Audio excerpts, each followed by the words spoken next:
Okay, welcome. Today is Tuesday, November 1st. Ooh, November already. 2022. We're calling the select board meeting to order at 6:02. And first up is a 6 p.m. tax classification hearing with a joint meeting with the Board of Assessors. So, should I read the notice of the hearing? Okay. So this is a public hearing. Notice of tax classification hearing, Town of Northfield.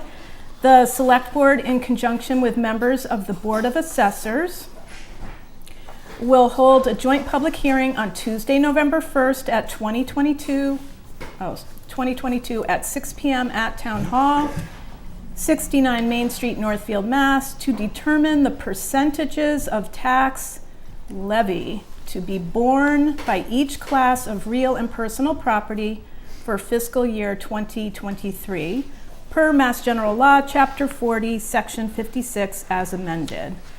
Northfield residents are welcome to attend this hearing and to present any oral or written comments on the matter. In the event a taxpayer is unable to attend, written comments may be submitted in advance to the Select Board office in the Town Hall. Signed by me, Barbara L. Jacques, Chair, Select Board. Okay, so the Board of Assessors is present. We should probably call ours. Go ahead. Our portion to. Oh, wait, I think, do I go first, Sandra, with open the hearing, or? Yes. Okay. I move the Select Board open the public classification hearing to discuss the allocation of the local property tax levy among the property classes for FY 2023. Second. All those in favor? Aye. Aye. Do we need to do a roll call for that? No. Okay, thank you. Okay, now, assessors. Okay. So, as you know, you've done this a couple years in a row now. Are you going to call your meeting to order? Oh, yes. All right. I call our assessor meeting to order. I second that. Okay, and the time is, whoops, 6:05. Great. Okay, so you're going to present the assessor's information to the Select Board, and go ahead.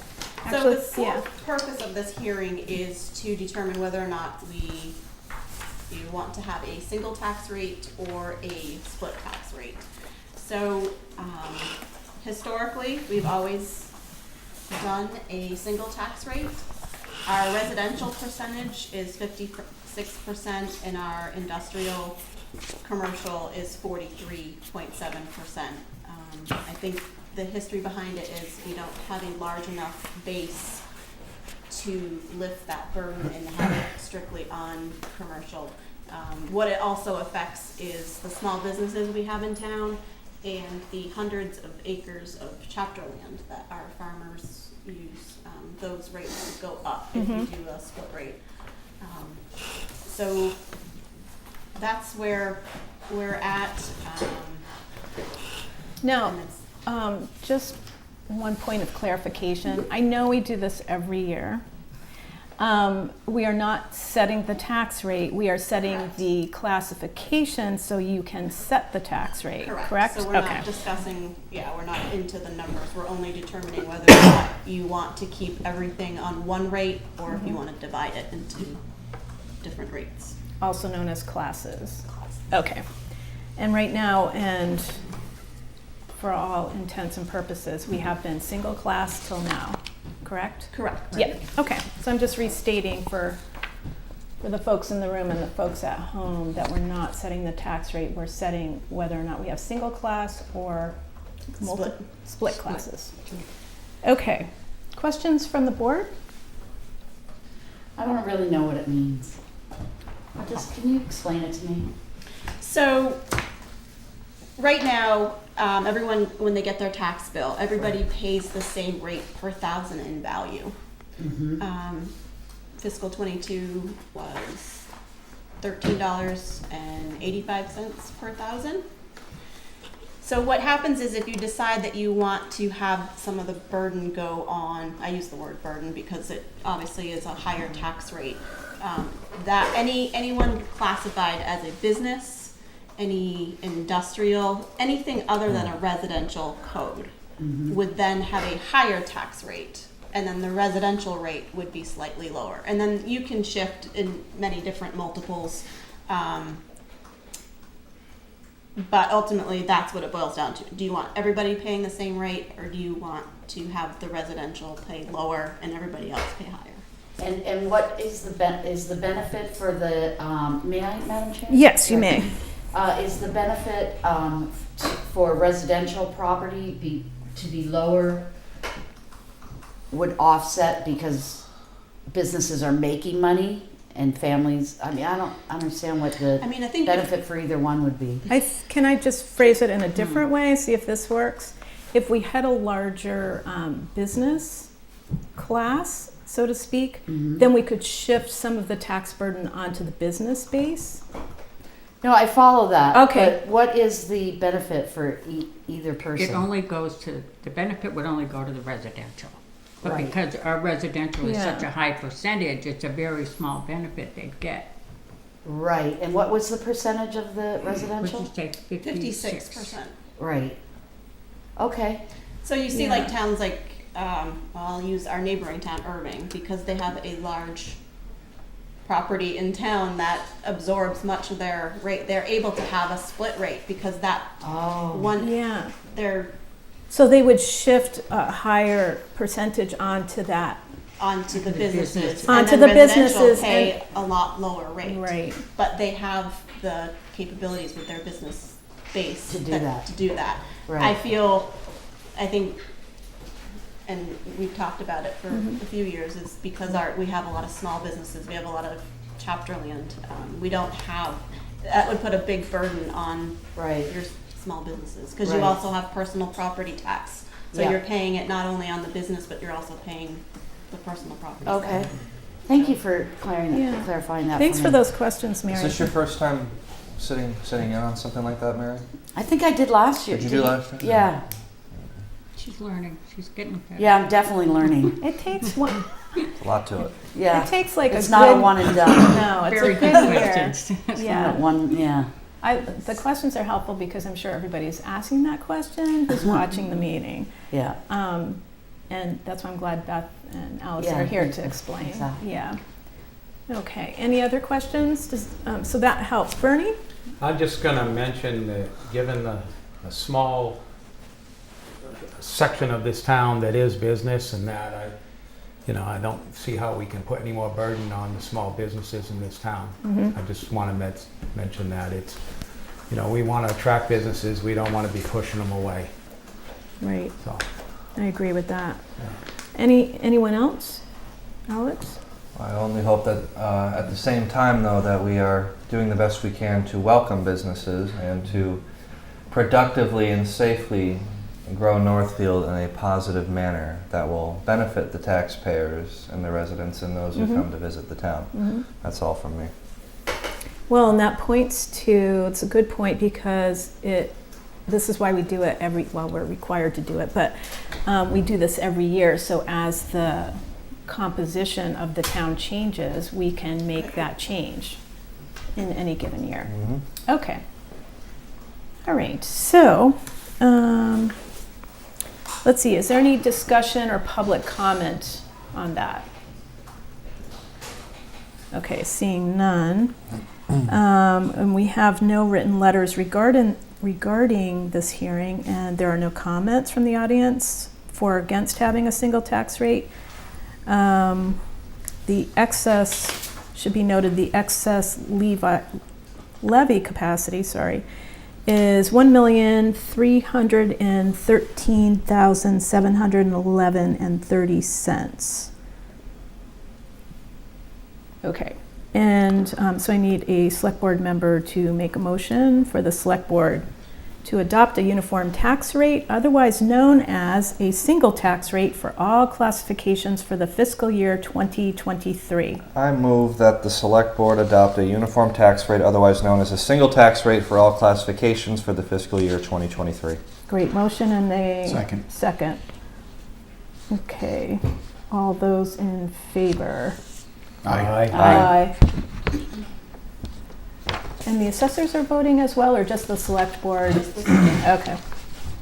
All right, and So now I we, do have a form that I have to submit to And we're- DOR, and it does require everyone's signature from the Yep. board, so I have that. so for we're you if you going wanna pass it to around. circulate that. Stupid question, Beth, if I may. Yes. Madam No Chair. question is Okay, thank you, Mom. We keep saying that. Thank you. If now that it's a single tax, it would, not affect the tax rate, right? Correct. I mean, if we went split or now we're single, the tax rate would be the always be the same same. across the Yeah. board. Okay, thank you. And then the Board of Assessors, you will set, now that this has been done, you will set the tax Yep, rate. we'll go in and plug in all the numbers, and then it will generate. We Okay. don't magically pick numbers. Right, We right, don't. right. Okay, good to There know. are laws regarding tax in the states. It's what everyone has voted on to approve, and then we have to. Well, this is good, because then everybody knows this is part of the process of the year, right? You know, the big to-do is always the town meeting, but there's a lot of prep work that goes into getting to the town meeting, and this is one of those steps. So bills will go out in December. Okay, to know. okay. That- yeah, Is get that to that. before the holidays or after? Happy holidays, Yeah. residents. Do they have to go out in December? Yes, in order to be due April, It goes back this I'll way? take it back if everybody signed I it. signed it. I'm on the left. No, you signed Bob McEwen's spot. No. Oh, bummer. Okay. We can, She can put We a, can fix a it. new Another label label. over for Bob. Initial it, and then sign where you did. Initial it, put a I single know line, how to single do line that, through it. Bernie. Okay. God. There, have you signed it? Don't sign in my spot. Sorry, citizens. I don't want you to think I'm a complete idiot over here. No, well, that's what Bob gets for not being here, That's so. right. Yeah. I'm batting 1,000 already, right out of the gate. You're on You want me to fire, go girl. home tonight? All right. Stay where you are. Sick. Okay. We're all done with that. Anything okay, so else? I will adjourn Your meeting? We're going to return our meeting. Leave that. You're adjourning at 6:15? Okay, and I move to close the public hearing. I second you. Second. Okay, all those in favor? Aye. Aye. Okay, we're done. Thank Thank you. Thank you very much for all your work. So You know, I'll be calling you. All right, so we closed the hearing at 6:15. All right, next up, payroll warrants. Where's my yellow sheet? I have it if you. It's here somewhere. Oh, found it. Okay. Make a motion to approve the November 2nd, 2022 payroll warrant of $72,527.43. Second.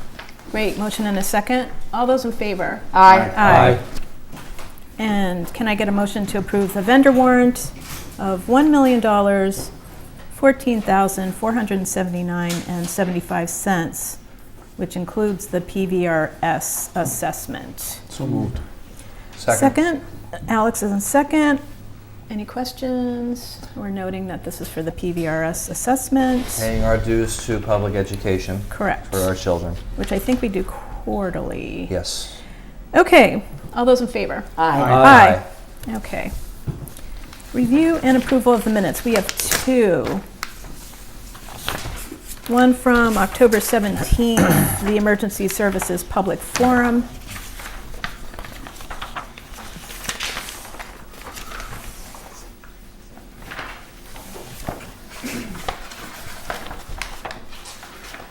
Which includes the presentation.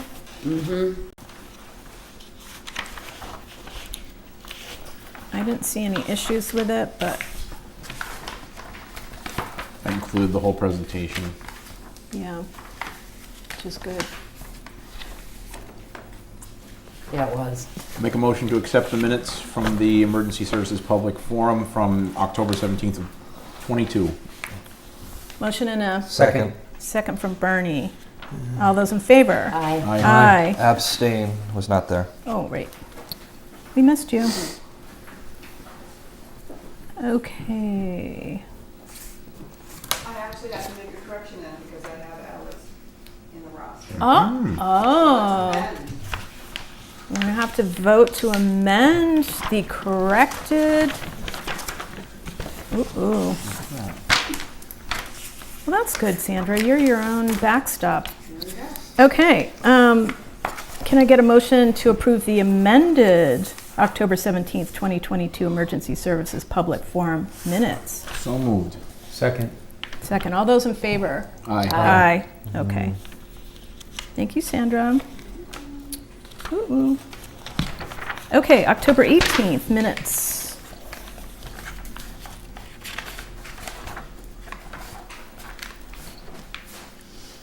Making a motion to accept the October 18th moments of the Northfield Select Board Minutes. Our moments. minutes. Our moments together in the Oh, minutes. yeah, moments. Okay. Moments, minutes. Motion and a Second. excellent. All those in favor? Aye. Aye. Second from Alex on that one. Okay, meetings and events attended by select board members. Bernie? Okay, I attended a Board of Health meeting last week, and I also attended the C5 meeting. Oh, I hadn't been to any one of those, so I went just to stop just to see and what was up? see what was up, keep an eye on Okay. things. No, and I also, not really a meeting, but I did go on the Happy Little Feet with the Council of Aging. We had the first graders, they went over, got Yeah. them, brought them over for their recess. They played out here and that's something really great that the Council of Aging does, involving the kids over at the elementary school. I know there was a great article and Yeah. pictures in the recorder. And Okay, that's anything it. else? No, Okay, that's it. Mary? I have nothing to report. Heath? Just the C5 meeting that we had that Bernie mentioned. Oh, That was it. okay. Wait, I missed the C5. That was last week, yeah. Oh, Mary. Oops. Make a note for the moments. Okay. Whoops. It's okay. It happens to the best of us. Let's see. I had a meeting with the fire chief and who's also the emergency management director and the town administrator. We also did, the town administrator and I did a brief calendar check with First Light regarding negotiations and looking ahead at the December meetings and what we might need to do in December for negotiations. Also, I attended a school committee meeting on October 20th and had a meeting with the EMS chief and the town administrator, as well as the biweekly agenda meeting with the town secretary and the town administrator. Alex? I attended the Rag Shag Parade and trick-or-treating events. Oh. I went as Tigger, my wife went as Winnie the Pooh, and my kid went as Piglet. And you guys were all very, very cute. We had They a good were time. awesome. I should have taken a picture. There's plenty of them. Oh, good. That was Although cute. Alex felt more like Eeyore to me. I was just, Yeah. he was like, oh, Eeyore. Wah, wah. Okay. So nothing other than that, but it was just want to also say it was a very safe and warm Halloween. All of our police officers were out in the community, which was great. Probably close to all of them. And the constables, I The think, constables too. were out. Some of the highway guys I saw too, including Josh Neal. I think he's a constable now, too. Yeah, he is. That's right. Fire department. Fire department, EMS. So it was a good spirited Halloween night. So it was really It was nice. Main busy. Street was lit up. Yeah, looked great. Mm-hmm. Excellent. Okay, maybe we can do a shout out for everybody at Absolutely. the end. All right.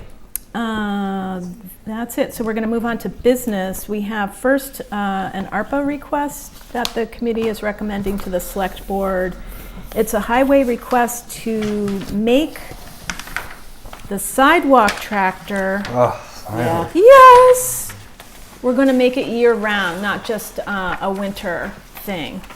So, for context, Alex, this is, So, we're making progress on We are your making- original request from, I think it was last year or the year before.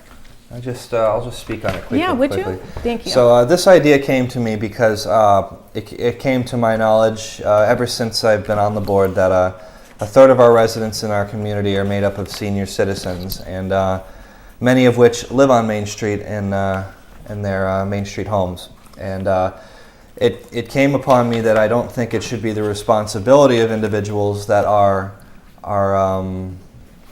much older and sometimes physically incapable of lifting heavy weights of snow off their sidewalk. And we as the select board have the enforcement of sidewalk ordinance in Northfield, and I didn't think it was fair that some people who may not have the money or are just physically incapable of removing snow off the sidewalk within 48 hours.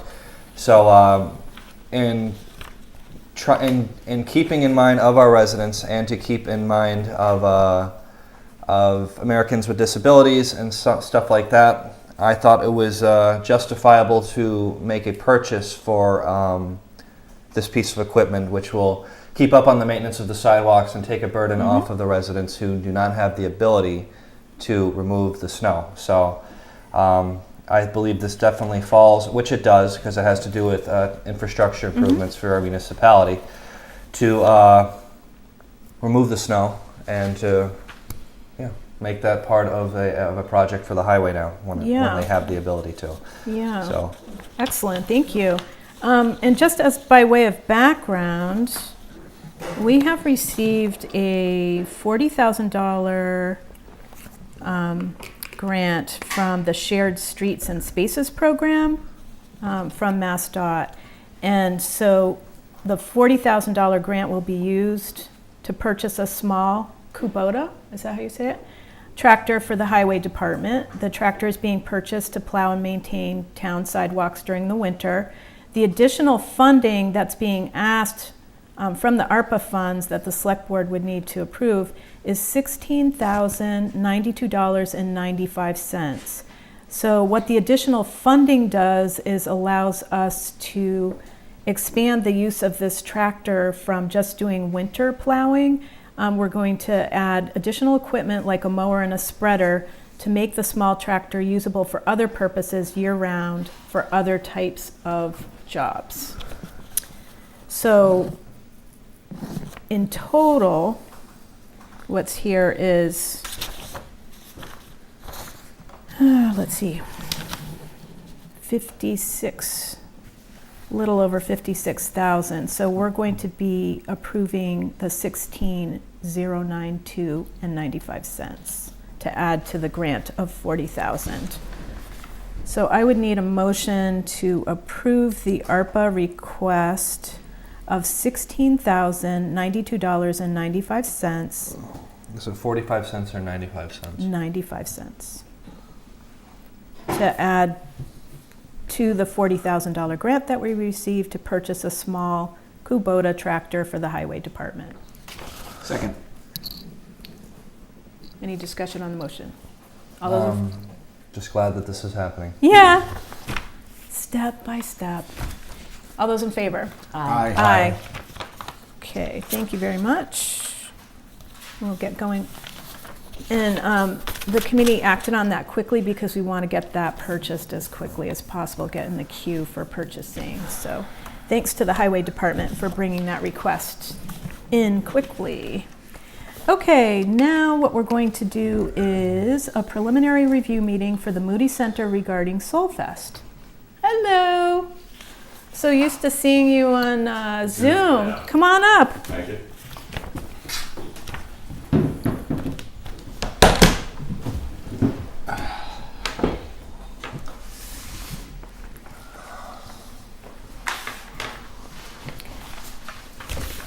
Great. So, before we start, I just wanted to mention a few things for the folks at home and the folks in the audience, as well as the select board, although the select board remembers this. So, back on August 9th and September 7th, the select board reviewed and updated the special event policy. That took almost 2 full meetings, approximately 4 to 5 hours total. One of the requirements that we added as part of those discussions was, quote, "For large events over 500 people, it is required that the applicant schedule a preliminary review meeting with the select board prior to submitting the application," end quote. So per the policy, which is on the select board webpage, tonight is a preliminary review meeting for the Moody Center regarding Soulfest. This is the first time they are meeting with the select board regarding Soulfest. And I just want to point out, because I got a lot of questions once the agenda went out, as a public body, the select board is a public body, as are most of the elected boards and appointed committees and commissions. We cannot and do not discuss amongst ourselves any topic coming before us until we get into the public meeting. So this is the public meeting. This is where we're having the discussion. And I actually got a few questions of people asking me, well, what is the Moody Center going to say? What is the select board going to do? And the only way that I can respond to that is by saying, since we're a public body and we can only discuss these things in a public meeting, we're actually doing that discussion and meeting with the Moody Center in real time at this public meeting. There's no discussion, although I think you guys covered it briefly in your C5 meeting. Anyway, so I just want to mention that because I got a few questions asking me what was going to be said by the Moody Center. And I don't speak for the Moody Center. We're just arranging the meeting so that this can actually come to a public meeting. So as chair, I manage the agenda, which means I work with the town administrator and town secretary to consider the number and types of topics, the amount of time needed, important dates, for example, contracts, license renewals, new hire and committee appointments, etc. And then we schedule, for example, we have a joint meeting coming up with the Finance Committee and the School Committee on November 15th. So that's the kind of work that I do with the town secretary and the town administrator to get all of these things onto the calendar. So for tonight, and as chair, I also manage the meeting. So for tonight, please remember, we have not received an application for a permit from the Moody Center. They're following the policy, which is they need to schedule and come to a preliminary review meeting, which is occurring tonight. So tonight is only a preliminary review meeting. We do not have an application. Now, given the time that was needed at the August and September meetings, as I mentioned, it was like 4 to 5 hours, this is how we're going to proceed. So the Moody Center is going to introduce themselves and their plans. The select board is going to ask questions and discuss, and I do expect a lot of questions and discussion because I have no idea what my fellow colleagues are going to ask. That's why we're here in a public meeting. Any documents presented tonight will be made available on the town website tomorrow. So for those who are interested in reviewing and commenting, we are asking interested citizens to review the documents and submit comments in writing by Tuesday, November 22nd. So that gives everyone 3 weeks, which is what we did last time in August and September, approximately. The town administrator and the town secretary will collect and collate the comments as they did before when we were discussing the policy. They'll collate those as is into a booklet similar to this or this, and it will be given to the select board to review, and we will review those comments with the public at a subsequent meeting, likely in December. So I'm not going to try and shoehorn select board discussion and public discussion into one meeting like we tried back in August. I think we ended up with maybe 25 to 30 minutes for the public and consequently needed a couple of hours in the next meeting, in a subsequent meeting in September. Okay, so having said that, I just want to assure people, as usual, this meeting is being filmed and broadcast by BNC TV, and we do appreciate their help. It's live on Comcast/Xfinity Channel 17 and YouTube. I believe its Facebook page now points to the YouTube channel, and a recording, as usual, will be available on BNC TV's website and YouTube channel. Okay, so let's get started, shall we? So, Mr. Spencer, do you want to introduce yourself and give us a sense of Sure. your plans? James Spencer, I'm president of the D.L. Moody Center. We were approached probably sometime, I'm not exactly sure the timing, maybe a little bit last year. It was before Soulfest held their final concert at Gunstock, their final festival at Gunstock Mountain, about the potential of hosting Soulfest at D.L. Moody Center here in Northfield. We have we see it as something that we could really do well. We have the space for it, but we have pulled together some preliminary facts about the event to sort of present to the select board here tonight. I guess I should start and just say appreciate being able to come through and get some preliminary understanding of how everybody feels about this. I realize that this is going to be a fairly large event, especially a large event for Northfield, and so it's just good to be able to get some initial comments back, both from you all and from the community, before we go through the process of, applying for a full permit, which I understand will have some other requirements to it. So I can go into some of the details of what Soulfest is, and then I'm happy to, however you'd like to manage the meeting, but I'm happy to take questions in the middle of it, but whatever you think. Well, why don't you get started and And let's we'll- see how we'll it see. goes, and Okay. then I'm going to keep an eye on the rest of the board. That sounds great. I am going to ask, for those who have laptops, if you can turn your keystrokes so that we don't have background noise, that would be helpful. Okay, why don't you get started? Sure. So Soulfest has been in operation for around 20 years. It is a 3-day Christian music festival. Previously held at Gunstock Mountain. They were at a location prior to that, but it's been some years since they've done that. The dates for the event would be August 3rd through the 5th of 2023. And we'd anticipate hours of operation being sometime between 9 and 11 p.m.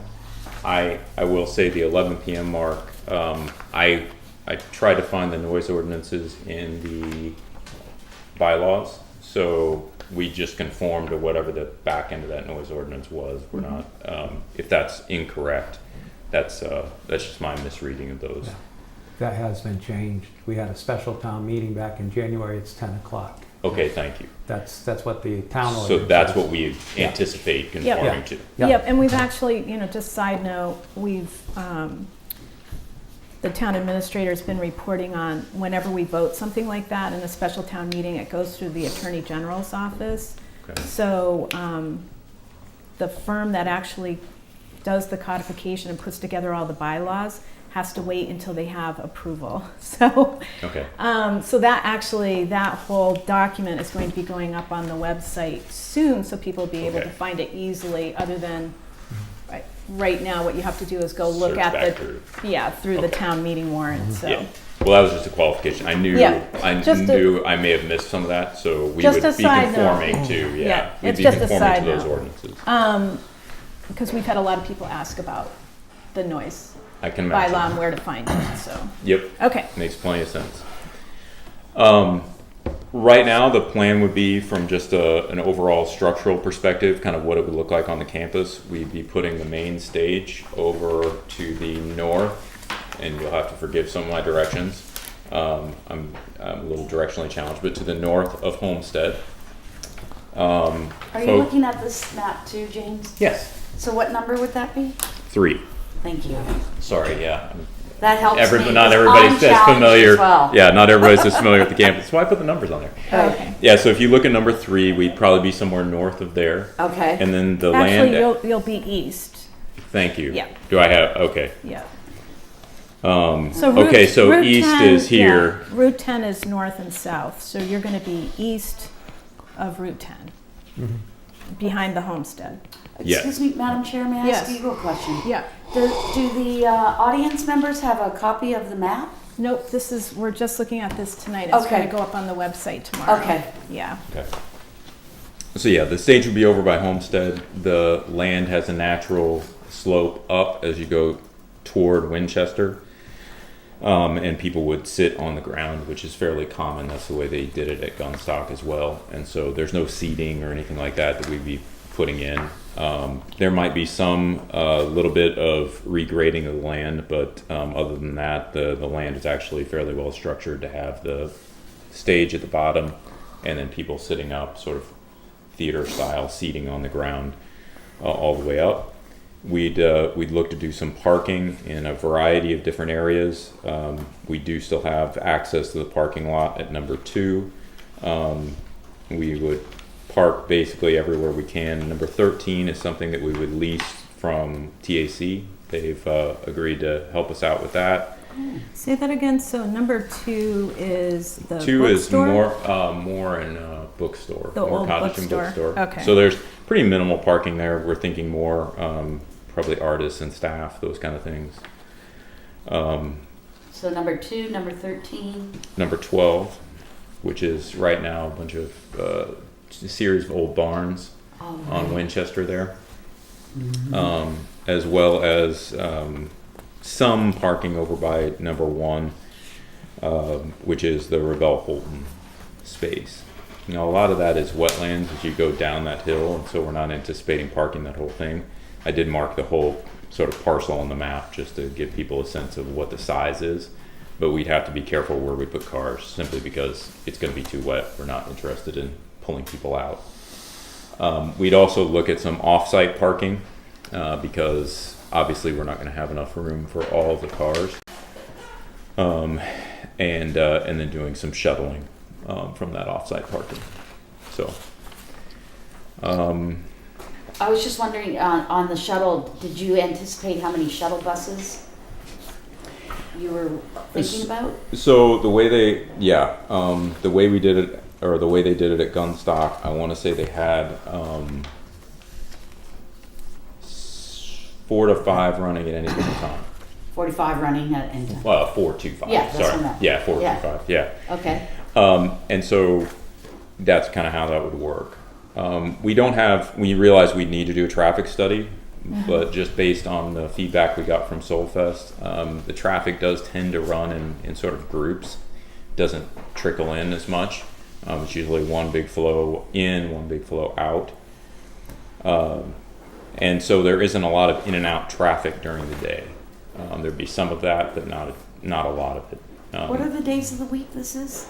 This would be August 3rd through the 5th, so we're talking, I believe, I'll look and confirm, but I believe it's Friday, Saturday, Sunday. Oh, so it's a weekend, not during the week, right? Thursday, Friday, Saturday, I think. Thursday, Friday, Saturday. Okay. Yeah, I can confirm that. But Thanks, James. Thursday, Friday, Saturday. Okay. Yep. And do you know where the off-site parking, you're expecting to do that? We've had some preliminary conversations with the Northfield Drive-In Okay. as the overflow lot. Some of that may change as we get the traffic study officially and kind of see, what that looks like. But that's the plan as of right now. We're anticipating needing 3,000 spots across the 3 days. And so 3,000 per day across the 3 days. And so the ticket sales, Soulfest, because of the change in venue, they're really not sure what ticket sales would necessarily be. They're anticipating a drop obviously in attendance from where they were in Gunstock. But the top end of what the ticket sales could be would be somewhere in the 8,500 range people coming in any given day. So the way they laid it out, it would be 7,500 on Thursday, 6,500 on Friday, 8,500 on Saturday. Question? Mary? Yeah, in regards to the ticket sales, James, Mhm. so I've been told that the tickets are already selling online and Northfield has its name attached to it, or the Moody Center here. So I'm curious how that happened. Seems a little rude. Well, I honestly. just thought it was I haven't even applied for it yet, and here we are Right. trying to sell tickets. I just Yeah. pulled it up on my phone just now. I I literally didn't go want to to the. use the word rude, but I was like wondering, you associated this town with the ticket sales that are currently selling, and I was just wondering, in your opinion, how that came about. So I'm not Soulfest. Right. I'm DL Moody Center. So if you Yeah. look at our site, we make it clear that we do need to seek permitting. What's happening is they are trying to care for a constituency that they've been dealing with for 20 years. And if they end up not having the event here, which we all know is a very real possibility, Right. they would either change the venue or refund the tickets. Okay, but it And helped, so, probably helped Soulfest to give it a location name, just so they could tell their customers, we're still having it. Okay, so yes. let's keep going with So, the question. So we don't want to speculate on No. Soulfest necessarily. We want to ask specific questions that have And specific answers. I've lost my train of Oh, thought. sorry. That's okay, I'll come back to it, but thank Okay. you for explaining that to me. Sure. Well, let's keep going through. So what I think Alex and Mary are raising quite specifically, which has been a concern for residents, is they went ahead, Mhm. announced it, announced Northfield, started selling Oh, tickets. I So know that this. created quite a bit of confusion for everyone, Yeah. which is why we spent 2 meetings on the special event policy, Yeah. which that policy actually applies to many small events in town.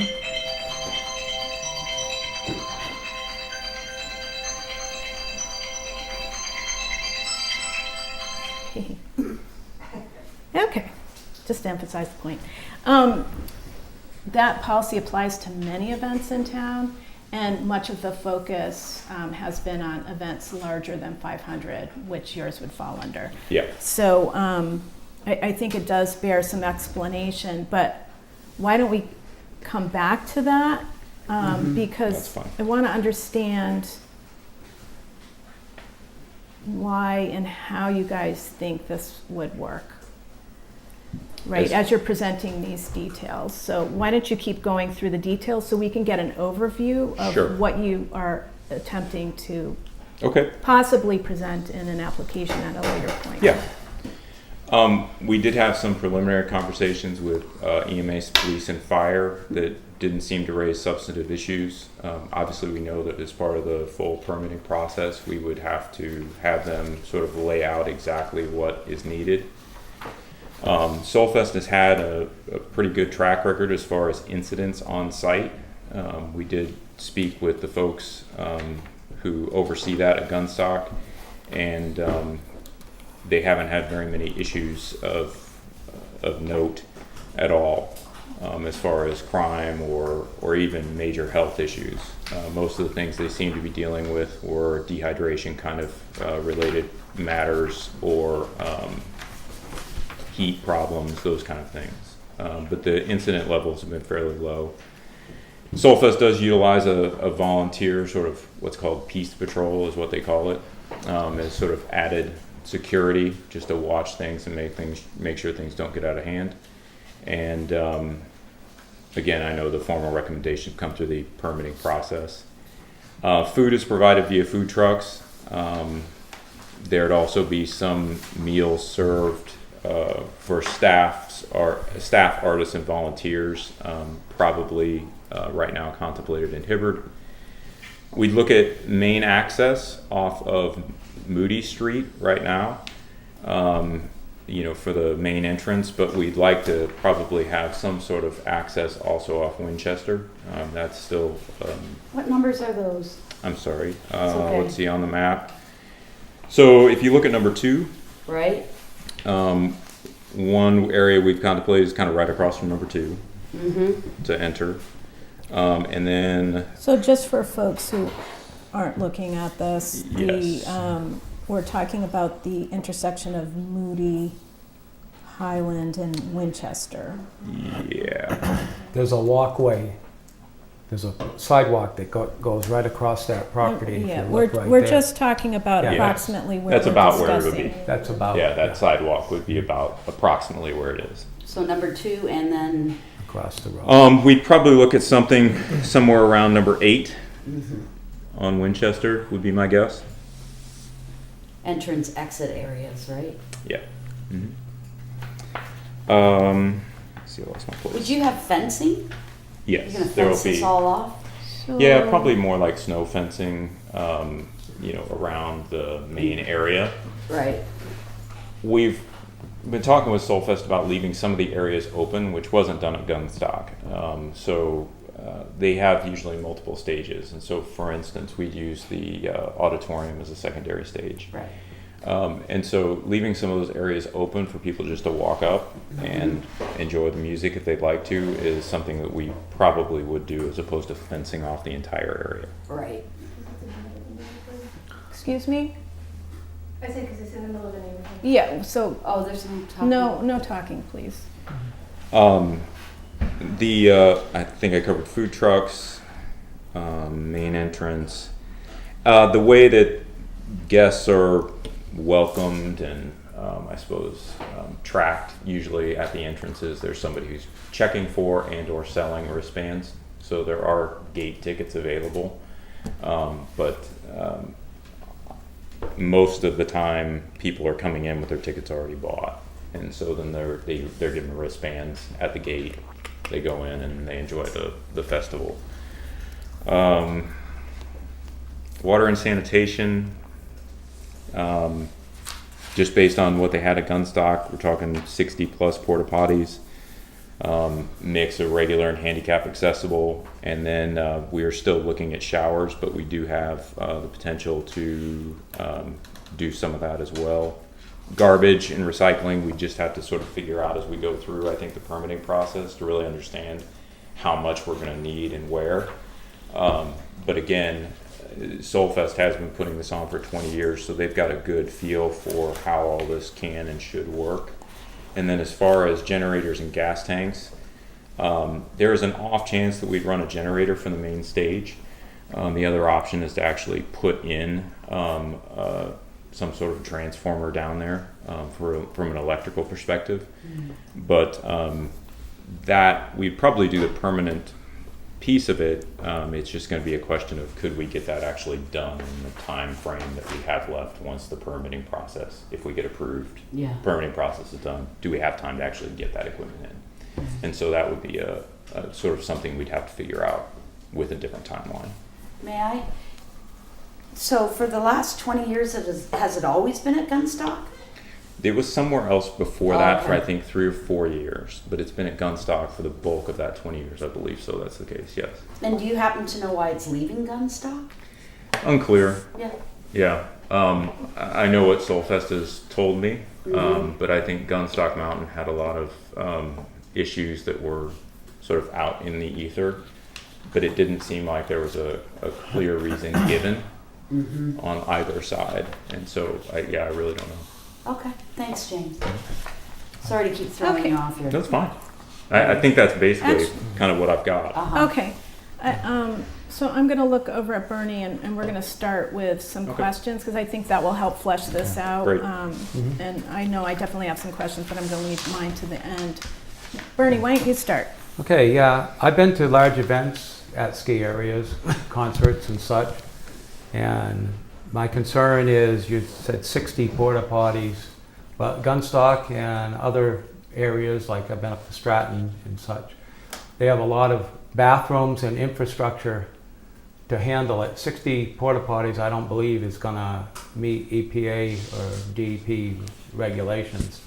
you know, Yeah. need to look into that. We do have some interior facilities as well on the Yeah. campus, and So there those will be some those will be impact. available. There will be some impact on our infrastructure. Could be, yes. Okay, wanted to make sure that was But clear. yeah, Gunstock gave us those numbers on the porta potties. Yeah, because I know So, there's, you know, yeah. they have porta potties Mhm. at large concerts and that, Yes. but they also have a lot of the, you know, the ski areas have a lot of bathrooms and stuff made to handle thousands of people. That's, you know, that we don't have right now. You mean already built in? Already built In addition to the porta potties? Right. Okay. Yeah, Yeah. in addition to them. So that's, I just, Mhm. you know, I don't know the number, but I think there are some numbers that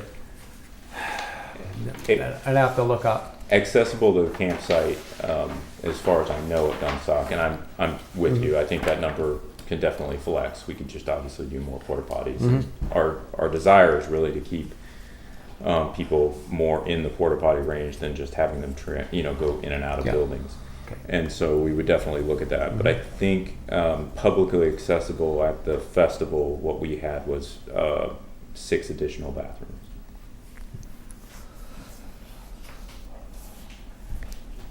Some of those would have only been, 2 of those would have only been for staff and volunteers. So 4 additional for the public. You're right, they do have other infrastructure, but because Gunstock runs, they run Whole Mountain, Oh, yeah, a lot of those weren't in the festival area. right. Yeah. But they do have some in, They do. yes. Okay, thank you. Yep. Other questions, Bernie, or do you want me to circle back? No, I know on the homework, it was mentioned a small outdoor stage by Betsy Moody Cottage Yeah.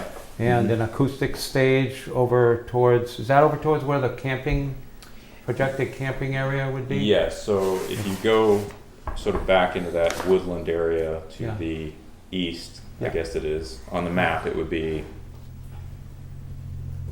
toward 15. Mhm. Is 16 on the other side of 15 then? Because it's not, 16's not shown on your map, but it says camping parking. That may have just been something I didn't take off. So, yeah, there was no 16 or 17 on here, so I'm not sure what I was doing there. Is that That's near mine. 15 though? Is that where 16, 17 would fall, like near 15? No, I think there is no 16 and 17. I Oh, think there that's is just no- a mistake okay. on my part. Thank yeah. you, James. So 15 is on Pearson Road, correct? And that's your Correct. campground? That's where it's contemplated for the campground. Okay, it says parking on here. So are you using that as the campground or parking or both? It would be both. Usually when they camped at Gunstock, they had space for a car or 2 and then the campsite. Okay, just number 15 for camping parking. Yeah. For the campers parking. Mhm. And that's Right. where you're looking to put an acoustic stage possibly. So probably Yeah. what we would do, if you look at 15, there's a little green space there coming through it. Yep. And so there's a series of trails and small clearings back there. We were I know. actually thinking I know about where putting it it is, yeah. back in that clearing. Okay. Yeah. They have not every stage is huge. And so they have some smaller sets that they do sometimes with local artists. And they bring Yeah. people in and it's just I smaller. noticed you said a small outdoor stage. Betsy Acoustic. Moody also has a little bit of a slope down. Correct. So it's a nice bowl there Yeah, okay. for something like that. Okay. Yeah. And then obviously auditorium. Okay, so we're just going to make a note that there's some details missing here on the Oh, I'm map. sure. Okay. Yeah. Where are the porta potties going?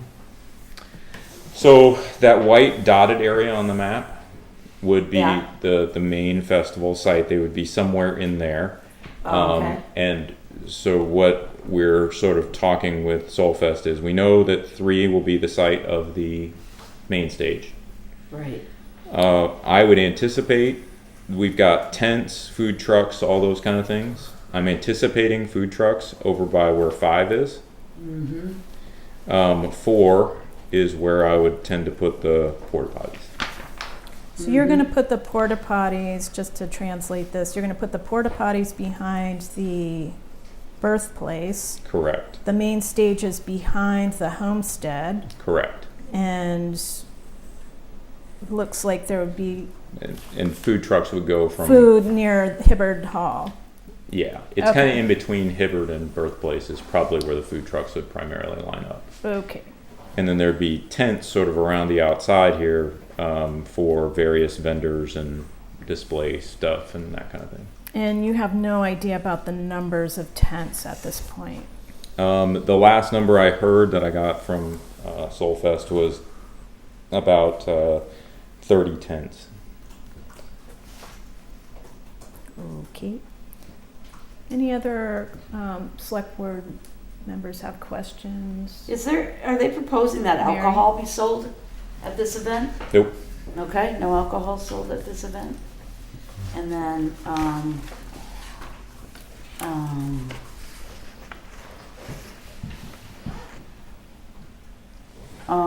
I do have questions, but I think I'm safe to just, Do you want me to circle back? yeah, I really want to kind of Process? hone in on those a little bit Gotcha. more. Okay. Heath? Yeah, I've got a few. Do you happen to know how many either square feet or acres that main event area and the dotted lines is? I would put it at, so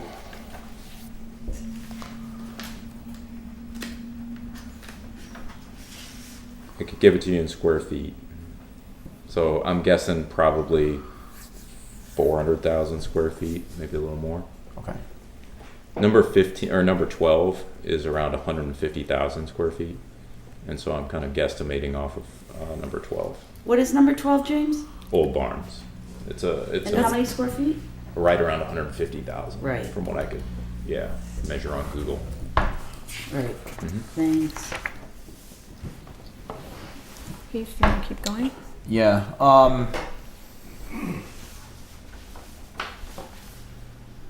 The piece of information I definitely want to know with these different areas that are indicated for parking is going to be how many vehicles realistically can fit. Because I mean, I can see the outline of the areas that are on here, but I mean, there's definitely obstacles, there's trees, there's the topographical challenges that would lie in that. So I mean, you know, with number 1 or number 13, obviously that entire area is not going to be able to be used for parking. So Right, where the trees and those kind of things are. We would have some trouble. If you look on number 7, which is also contemplated for parking, that area is between Hibbard and Birthplace again. right.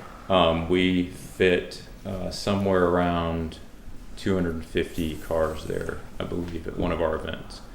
And so if that gives you some sense of at least the scale of what we'd be looking at.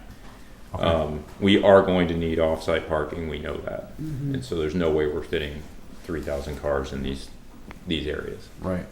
And right now, your only identified off-site parking is the theater, the drive-in theater? Okay.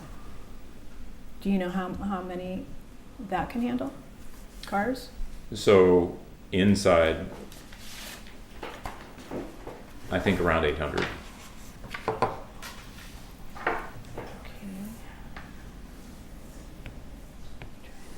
Okay. Dee, can I ask you a question? Are you asking me? Yeah.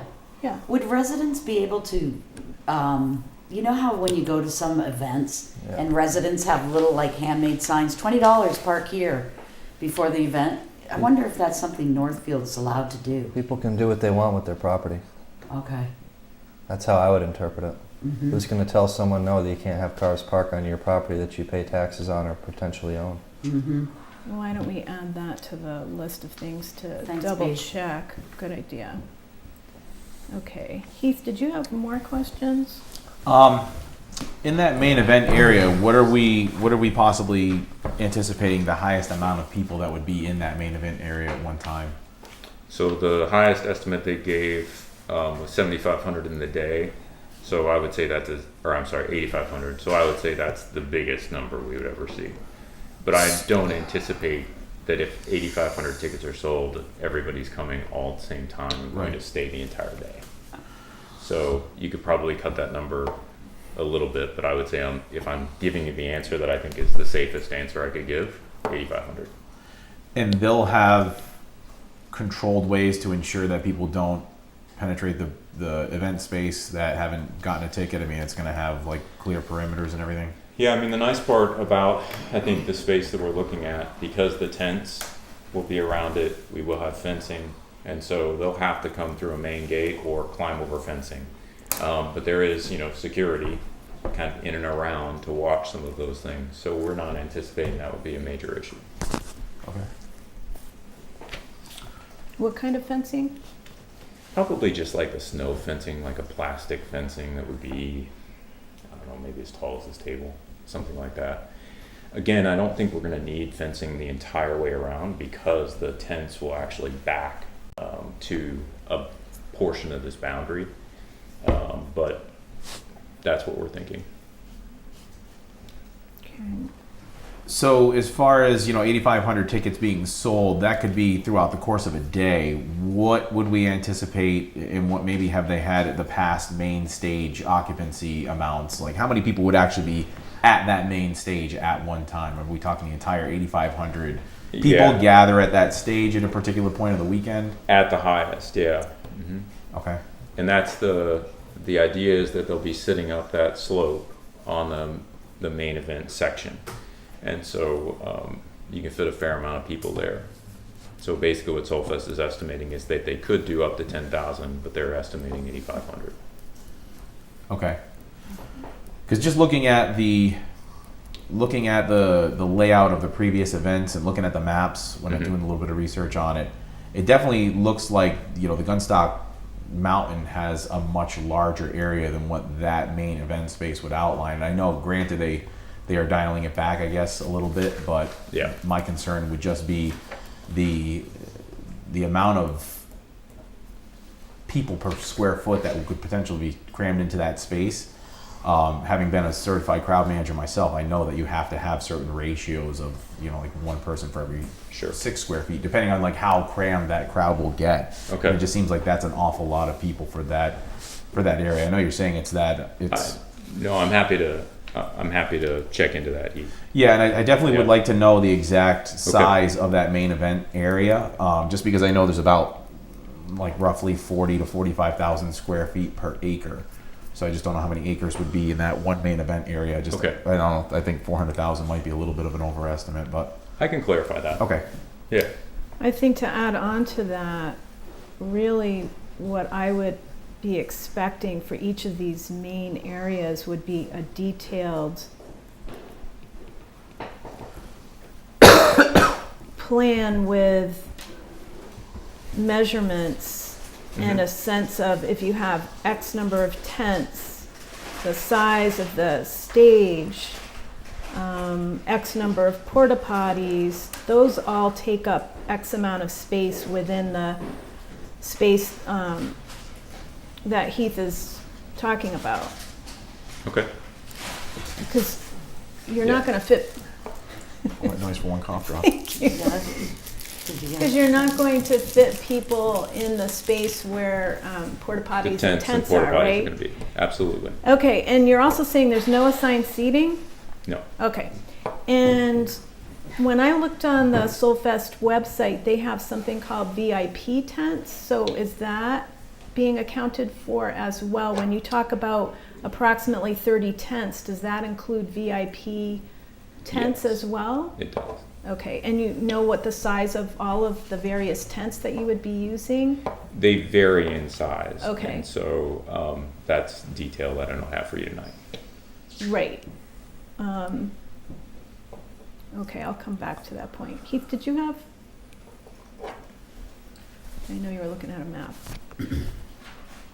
I think that might be it for now. I can circle back if. Okay, Some Alex? What do you have for questions?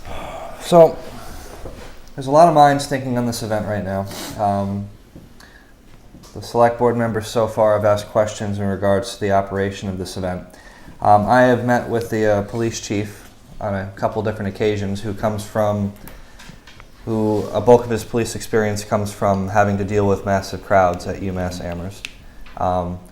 He has stressed to me that he has the knowledge and the resources in dealing with large crowd management, which is comforting. So that leaves a lot of the questions that I would have in regards to that for people who have the experience, as well as Mr. Cummings here.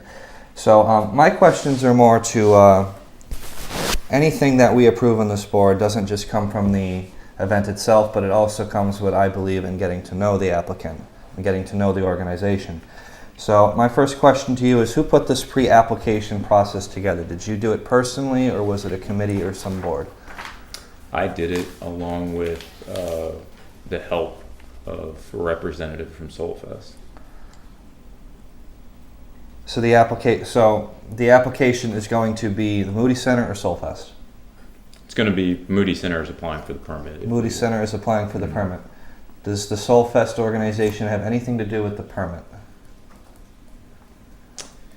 Not unless you tell me otherwise. Okay. Yeah, they're providing me with information, and we're filing for the permit. Have you worked with Soulfest before in any capacity? We've been sponsors at 2 of the festivals. And how are they like to work with? Pretty easy. Yeah, I mean, as far as sponsorship goes, they treat you well. It's always really organized. Is it a big administrative board, or is it a group of people? Is it a big organization? What's the size of their organization? So they have 4 full-time staff to put this on, as well as some pretty loyal volunteers that they bring in every year. Okay. Where are they based out of? I'm not sure exactly what their official address is. Okay. I don't know that. Yeah, I know it's a nonprofit organization, but I Quiet, don't know please. where that nonprofit organization is exactly Okay. registered and all that kind of stuff. Do you believe that they are faithful people? Yeah. Okay, Definitely faith-based. that's true. Have you researched our special events application since we've updated it, or maybe before we've updated it? Yeah, I actually sat in the meetings where it was being discussed. Okay. So that's where I first was introduced to it. Do you have experience in applying for special events in the past? No. So this would be your first time going through this type Me of process? personally, yes. Is this your first time in front of a select board in this type of capacity? I don't recall whether I've been in front of the select board for other things, but I've attended these meetings, but it may very well be my first time representing DL Moody Center here. Okay. I don't think you've been in front of the Mm-mm. select No, board yeah. during my Not tenure. I mine. know Yeah. that. Okay. Yeah, I think this may be my first time. Okay then, so that takes care of you then. What research do you know, if you know, has Soulfest done to prepare for events in the past? What I are they really doing? only speak to this one. Okay. I mean, they came out, looked at the site, walked the property. They pulled together a one-plan document. One plan is a software program, and laid out where they thought things would go, how they thought things would fit, those kind of things. Okay. So throughout this whole process here, we on the select board answer to the residents. That's how government works in our country still. So, which is a nice thing. Many concerned residents have approached me on how this process has been going, where it's going to go, but also as to how the Moody Center organization works. And during your time associated with the Moody Center in Northfield, what transparency techniques have you done to show the residents that you operate a organization that does what it speaks about? I mean, I suppose I would say we participate in the C5 committee. And aside from that, we've tried, I think, as far as I know from being here, to follow the processes and procedures for going through the appropriate sort of public processes. Yeah, I don't know how else to be transparent. Okay. So you don't pay taxes, right? There's no tax system associated with your property? Actually, Moody Center does have a pilot agreement with the town. Okay. Yeah, so we it's 25% of the non-taxable properties. Okay. There are some of our properties that do not qualify under 501c3, 501c3. and so yep. those are paid taxes. So I I know Mary touched upon this earlier, and it's important on the select board for us to come to all decisions as impartial as possible without any sort of bias. I believe that is a very strong thing, and I think anybody who runs for these types of positions should honor that. I really do believe that. But when I was first told, and I know when this was discussed earlier, that you have nothing to do with Soulfest working with their tickets, selling tickets and stuff like that, I was really turned off when I found out that they were selling things in advance before this process was going through. And when I had asked you earlier that you don't have like this big relationship in working with them, but you have established a relationship, I just would have thought in your relationship with them, it would have been determined that perhaps we should not be anticipating a successful completion of this process, because it freaks out people. It freaks out people. It freaks out the residents. People on the select board don't like that either. So I guess my question is, do you believe that they should be selling tickets in advance before that there's been a formal process, application filled? I wish it hadn't happened. Okay, thank you for saying that.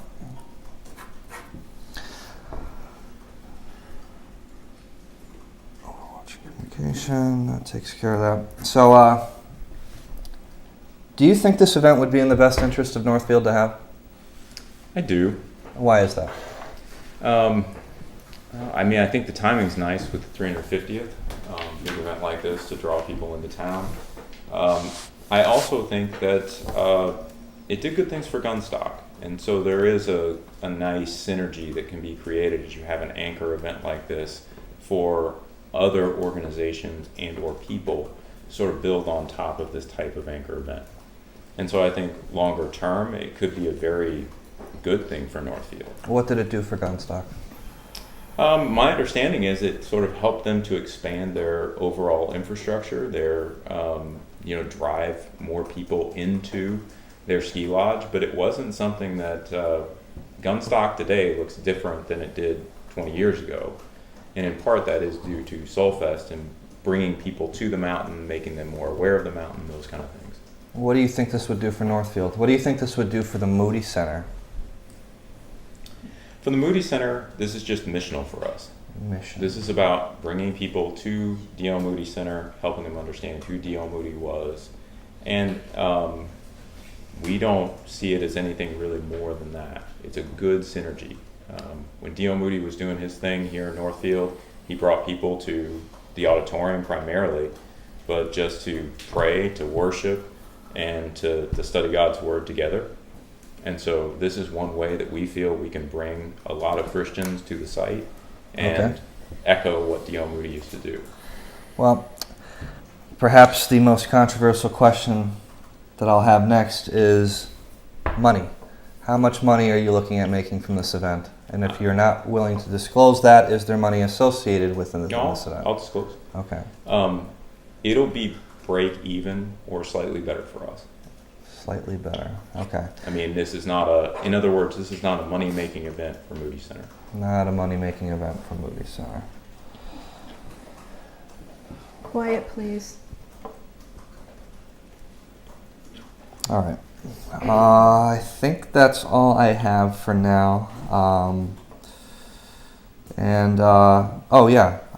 So whether we like to talk about it or not, COVID still exists. It still exists. There might be an uprise, people, being inside in the wintertime, cases going up. I know it's something, we're all burnt out from the discussion at this point. We've all lived it. No. I currently live it now with my current job. It's just something we have to deal with. So what protocols will you potentially have in place for 8,500 people rocking out? Because, they may not listen to. Yeah, so they did a little bit of this at Gunstock this year. I'd have to double check and make sure I understand all those protocols. It's not something that I have top of mind, and so I'm not going to give you a rambling answer. Do you anticipate drug usage at this event? I don't. And why do you not anticipate that? Mostly it's history and the incidents that came in. It would be a rarity for that to happen. There's not even smoking allowed at the event. What are the type of people that come to this event? And by type of people, I mean... demographically? Yeah, demographically, Yeah, let's start there. Okay. I was actually surprised at the age range of people that I saw at the event. We had a lot of people in their 60s and 70s show up and kind of come by the tent. It ranged all the way down to kids who were as young as mine, sort of in their teens. But nobody unaccompanied, everybody with a parent. It's actually kind of a nice family event. Nice family event. Sort of what it is. So no one's passing Molly or snorting stuff or smoking the Mary? No. No one's doing that? Okay. That's not even, not even smoking at the event, nobody was even doing, Yeah. there's no cigarettes, there's no anything like that. No alcohol, no cigarettes. So we have noise ordinances in place Mhm. in Northfield. We spent a significant amount of time a while back determining how to craft policy for noise ordinance because we have lots of residents who live around. Yep. Sound amplification equipment has progressed highly in its technology, and so what are you going to do about that? There's lots of neighbors close by. How are we going to handle the noise? I was assuming that the noise ordinances were there to allow for this type of an event within the parameters of that Okay. noise ordinance. And so I haven't thought through that question aside from that. Because anytime a policy is crafted, we always have to look for the faults in the policy to improve upon it. So maybe Sure. that is a great way of looking at it. I didn't see it that way. So I'm not trying to be flippant about no, that. no. That's exactly what policy is. I would say too that the placement of the main stage, there is some geographic barrier that would probably buffer some of the noise, but I'd be Okay. And what? Yeah. So I wouldn't. looking at this map with north facing up, what direction is that stage facing? Is it facing east? North facing up. Okay. It would face if you look at number 3. Number 3. It would face toward sort of 4 and 5. Okay, so we're looking at kind of east southeast. So Yeah, it would okay. be behind the homestead, It'd be- facing the Round Top. Correct. Round Top is actually If you think right about it, under 5, it looks like. Hmm. if you think about it angled just a little bit, so if Homestead points like this straight, the stage would point like this. We've got lots of residents behind So there, so pull we'll up. have to. Okay. So- Okay. Point toward Thomas Aquinas or point toward The opposite direction. I apologize. 4 and 5. toward Moody Street Birthplace, and Moody Street. Okay. Yeah. Okay. Do you pay a sewer bill in town? I believe so. Yeah. Okay. So we were just talking about the porta potty discussion earlier, and as a previous sewer commissioner that I am, our sewer system is sensitive, fragile, and aging.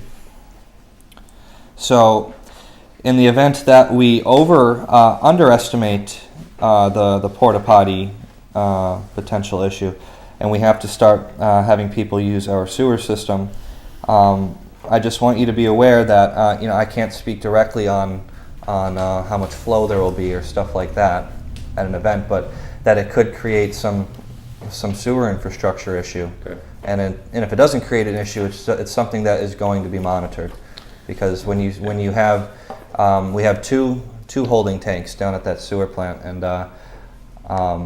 when it rains, we have to send everything to the Connecticut, and eventually I would like to entertain a discussion with our wastewater treatment plant director on how much that plant can hold for an event like this, because sanitation is a big issue, especially when it comes to a pre-EPA era plant and Clean Water Act plant. I'll also circle back around on the porta potty issue. Okay, yeah. Yeah. So, 'Cause we would like to minimize that. the Peace Patrol people are unarmed, is that correct? Correct. So they have, so Peace Patrol, do they have any sense of verbal judo or de-escalation? What type of use of force techniques or peace techniques will they be employing? There's no use of force techniques at all, Okay. but I mean, they are recognized as security, and so it's largely dependent on people just listening to them, keeping people within the boundaries of the space, making sure that people are just being generally safe is what the Peace Patrol does. And Okay. then my understanding is that they do have then access to actual law enforcement who would handle problems as they Yeah. arose. Okay. They're And- not a even a security force per se. These are Okay. volunteers who, some of them may very well have a background in law enforcement, but they're really there just as almost hall monitors. Okay. Can I piggyback on to that Sure. question, Alex? In prior Soulfest concerts, did they have any law enforcement or security in addition to the Peace Patrol that would be separate from the local enforcement? Not that I'm aware of. No. So I see we have a list here of all the calls. Are those all? Is this a simplified document, or is this all of the calls from 8/1/19 to 8/3/19? This is all that I received. This is all that you Yep. received. Okay. So we asked for all the incidents related to Soulfest, and this is what we were sent. Okay, so we have, some missing person stuff, vehicle lockouts. Once in a while, an assault comes up. Yep. Property returns. So when you put a lot of people together, getting emotional and having a rocking party, things happen, and I think that's perfectly understandable, regardless of the intention of the event. Yeah. People are still people at the end of the day. Yep. So do you believe that this event is something that's going to represent peace and be in support of all the things that Mr. Moody was in support of? Like I do, yeah. Mr. Moody wasn't a rock star. He wasn't No. his thing. So how are we bringing this? I don't know about that in his day, right? Yeah. He didn't sing, but he certainly Yeah, was the a old school rock personality. star. Yeah, How does this all come together? yeah.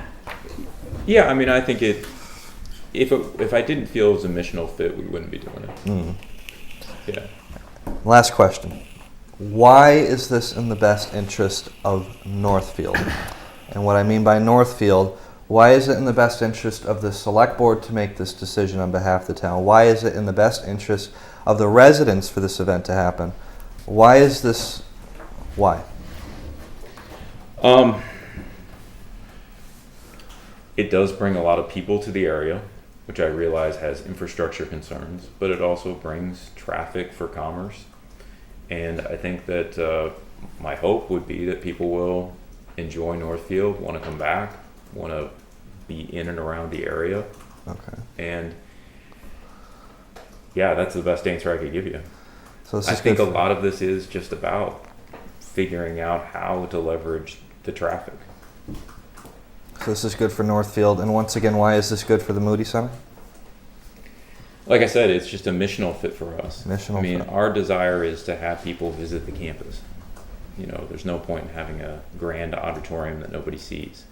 And so we do a fair amount of traffic annually to the site, mostly tours and guided things. We've had a few concerts in the auditorium thus far, but our desire has always been to have more foot traffic and really help people understand who Mr. Moody was and what this site is. You have a good relationship with the college? Yeah. How have you established that relationship? Just through ongoing conversation. I mean, they are, in a lot of ways, we're physically interconnected through the infrastructure. And so that lends itself to having ongoing conversations about the campus, what we're doing, where we're going, how things are working. And so usually whenever there's something that's going to happen, we engage the college leadership and make sure that we're all on the same page. Okay. And vice versa, no doubt. Yeah. I'm all set, B. Yeah. Excellent. Thank you very much. I have just a couple of follow-up questions, Okay, because I Mary. know I want to give the time to the citizens. We're doing the citizens at a next meeting, so we're not going to try and shoehorn in citizen comments tonight like we Oh. did. That's what I mentioned at the Okay, beginning. sorry, I Right. missed that. Because Okay. I knew we would have a lot of questions, just like when we Right. were going over the policy the first time. Okay. And then we ended up trying to get a lot of people into like 25 minutes to 30 minutes. Right, okay. So we're thank you going for to have a clarifying. follow-up meeting where everyone gets a chance to look at all of Right, by this. November 22nd, okay.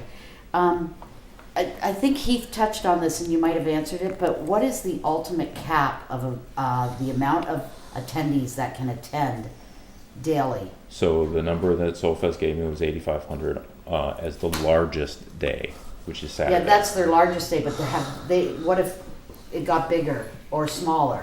That's the cap, 8,500. 85 is the cap. you're Yeah, saying and that. Yeah, our anticipation is that it will be smaller, yeah, but I don't. because it's a new venue and people are I think used to it. what I opted for in what I submitted was to give you the biggest numbers, because I didn't think it would be fair to short it Right, and then overreach those. okay, Thank you. And then, except for number 13 on our map here, that TAC owns, right, the Thomas Aquinas, Yes. does Moody own all the rest of the entire proposed Soulfest property that the Soulfest would be? Before I answer, let me just make sure I look. Yes, at this point, that is correct. Right. So this entirely takes place on Moody property and whatever relationship you have that. Correct, Thomas. with TAC. Yep. And then, of course, off-site parking, whatever relationship you have Whatever with we develop anybody with there. that. Yep. And Jane, how come a rep from Soulfest is not with you tonight? They talked about coming. I didn't know what this would be and how it would work. Right. And so You know, we we're just dying to decided. meet them. They're like Well, elusive, you know? no, they're very willing to come. I just Okay. wasn't sure how this whole thing was going to work. And so Fair enough. I felt I could handle it and represent well Totally. enough what this was. I agree. So as we go into the more formal Right. Yeah. permitting process, they would be here. Sure. And then, you mentioned infrastructure concerns, just a moment ago, and I'm like, what infrastructure? Shared infrastructure, is that what you mean? Or Yeah, but, do you have any infrastructure concerns, that would pertain directly to the Soulfest coming onto the Moody property? I don't I I don't just know what don't I recall heard. saying it. But Okay. what I was saying was TAC and us are sort of joined at the hip Yeah. because we do share some infrastructure. Right. So heating, Sure. electric, those kind But of things are all in one. You don't set. foresee any infrastructure on your property concerns? Do you see like outside of the Moody property, like the Northfield roads being damaged or infrastructure can't hold the amount of cars, or have you looked into that? Like, Well, we know that we'll have to do a traffic study as part of the Oh, you formal said that. I'm sorry. permit. And so it's just not, am I concerned about it? Sure, but it's sort of a concern out of ignorance. Right. You know, because I'm not a traffic guy. Yeah. And so we need to do further research on that. So if Okay. it came back that, hey, there's no way this is going to handle this number of cars, then obviously that's a concern. Yeah. Yeah. And then I just have a statement, and Can I just piggyback onto that? Yeah, Do you please. mind? Wouldn't that be a concern for both Soulfest and you, that you would have examined when they did the walkthrough, the amount of space and where cars and And people weight. would go already? Right, I'm because not- I'm looking at this as over the year, right? And there's less than a year before this Yeah, event. I'm not So- speaking to the parking or the space. I mean, just the road infrastructure and those traffic Yeah. patterns are things that. But it makes me piggyback on that question in Sure. terms of your infrastructure, right? Granted, none of us are traffic experts. That's why we stuck the requirement in there. Right. Because you are, I mean, Main Street is also Route 10, and there's a fair amount of traffic that goes through that during the summer Yeah. anyway, Yeah. regardless of you even being there. There's Understood. a lot of traffic that goes Yep. through there, speaking as somebody who lives on Main Street. So one question that I have about your own infrastructure and this map and where things would go and is, wouldn't you and Soulfest already have examined how big of a space would accommodate X number of people, especially given the 20 years plus of experience that they already have?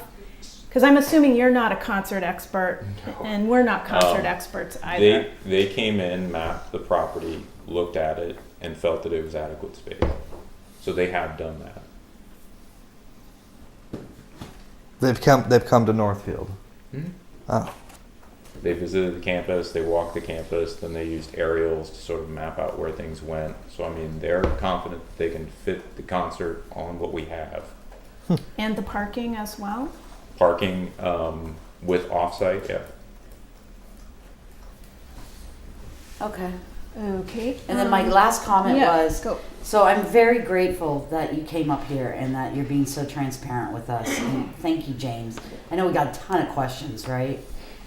But I just wanted to say that, yeah, I'm grateful I was able to ask the questions. I'm sad that, I can't ask all the questions that the citizens wanted to tonight. But I truly look forward to the citizens getting their hands on the information that we have, reviewing it, and being able to comment their joys or concerns with us by November 22nd in writing. And So, if I can just say, yeah, I said earlier, just thanks for allowing this part of the process, because I think this needs to be something that's in conversation. To your point, the release of the tickets early, the sale of the tickets early, sort of Not a good precluded thing. some of that early conversation. We'd like to re-engage in that conversation through this process and make sure that we're taking into account the concerns that are raised both by the select board and the citizens. If it works, it works. If it doesn't, it doesn't. right. And so we are 100% understood that we don't do this without the permit. Right.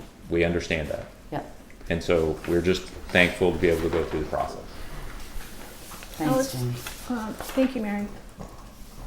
Yeah, you just kind of answered it as I was writing it down. So if this event doesn't go through, you're not going to hold this against the town. You're not going to be angry or upset. You won't see a negative word of PR from us at all.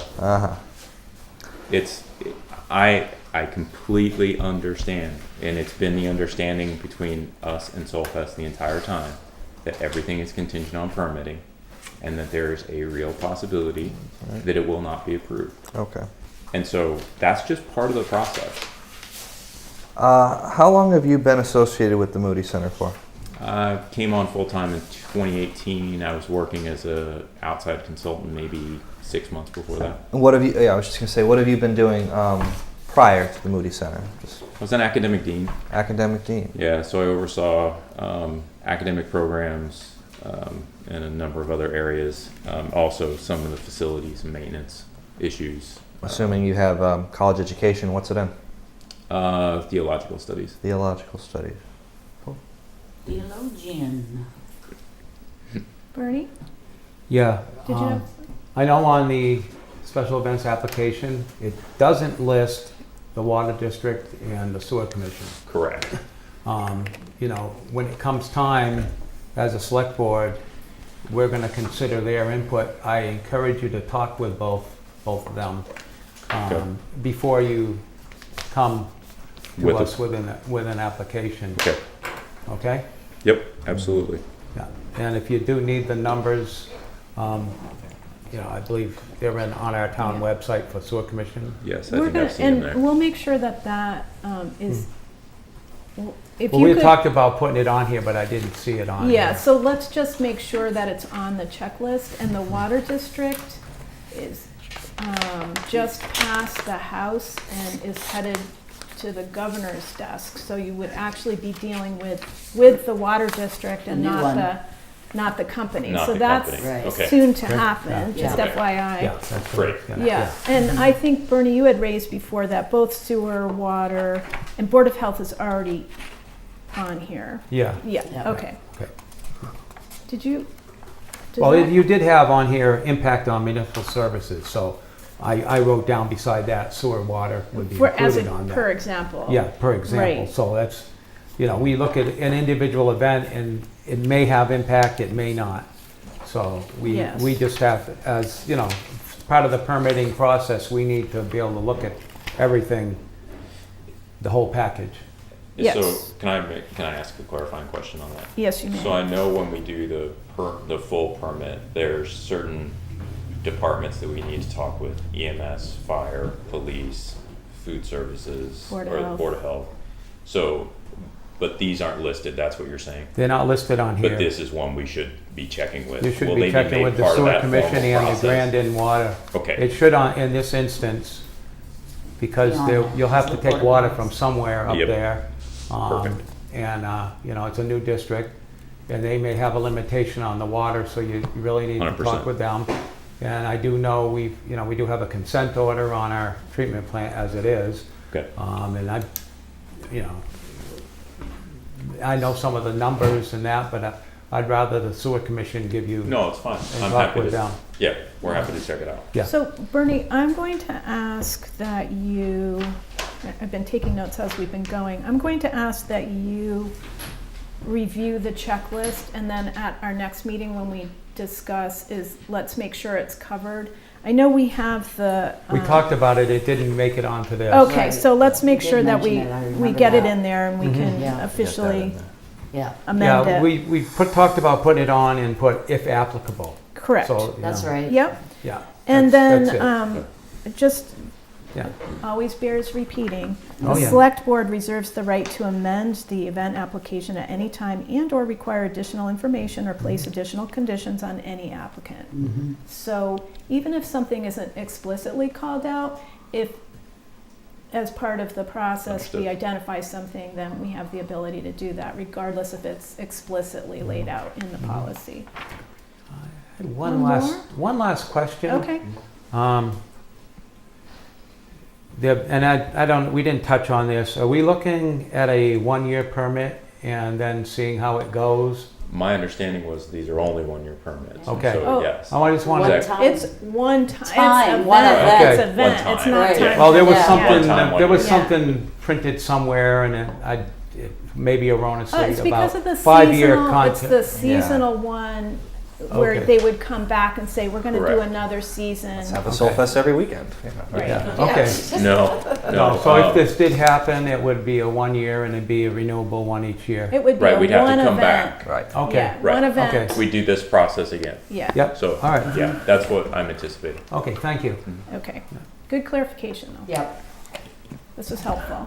very helpful. Because as we talked with folks at the 2 meetings in August and September, when we were developing the policy, this is where the rubber hits the road, which is Right. how the policy gets applied. So in the intervening time, we've had the Monster Dash, we've had the triathlon, we've had much smaller events. And so now we're kind of putting our skills to the test, if you will, with respect to the policy Right. with this. Did you have additional questions too? You kind I of, had two okay, good. small ones. So we kind of We touched. still haven't gotten to mine yet. I'm just gonna warn you guys. Yeah. So if you think we're gonna, Well, you should have went in rotation. We kind of skipped right over you. no, that's okay. I just wanted to make sure I summarized. Number one, the lesser of the two. The Thomas Aquinas College right now isn't really open to the public. There's barriers on the sidewalks. People from the town who used to walk it don't go there anymore. Yep. I'm just curious if there has been conversation so far of what's going to happen with a neighboring crowd of 10,000 people, nearly 10,000 people, not going permeating across that campus to go to these other venues or these other locations to the north. Are they going to sort of lighten that up a little, or? Yeah, we've talked about it. It'll be a challenge, I think, first year, but we'll have to figure out whether it works or whether it doesn't. But they've been very generous and just said, they've actually even moved their son, as I understand it, they were moving their summer school to make sure that there are no students on campus during this time. Okay. Which does sort of alleviate some of that pressure. Yeah. And so, we're coordinating with them as best we can and just trying to figure it out. They're supportive. Right. Okay, good. The other one is, I guess, more of just a comment and observation. With a lot of conversation was going on, I just happened to be looking at some aerial shots of gun stock, and I looked at like the population size in the last few weeks. I just noticed that Guilford's population is, over double than what ours is, and where gun stock is located is way off the beaten path of their center of town. It is. So noise and the influx of people is really not affecting the center of the town, where Correct. this is really right in not the heart of, but right on the edge of the heart It's of town. adjacent. So and it's adjacent to what are essentially very quiet, sleepy neighborhoods, I would say. So Sure. I'm just curious to how we can be sort of comforted in what that impact is going to be to the town. I'm sure the residents are going to want to kind of hear that too, because it's definitely two totally different demographics and geographical setups of these two different locations, but the same event. So it's just I'm interested to see how we're going to try to be comfortable in what the end result of this event's going to be. And I sort of alluded to this earlier, but I think I don't have a good answer to that right at this moment. I think that's why I'm hoping that's why the permitting process exists, so that we can get to that answer, whether it's yes or no, and figure that out. Right. But we're happy to look at it and completely understand that this is a different sort of event for this area. It would be a different sort of event for almost any area. So, yeah, a lot of work to do, but we'll see how it goes. That's all I have. Okay.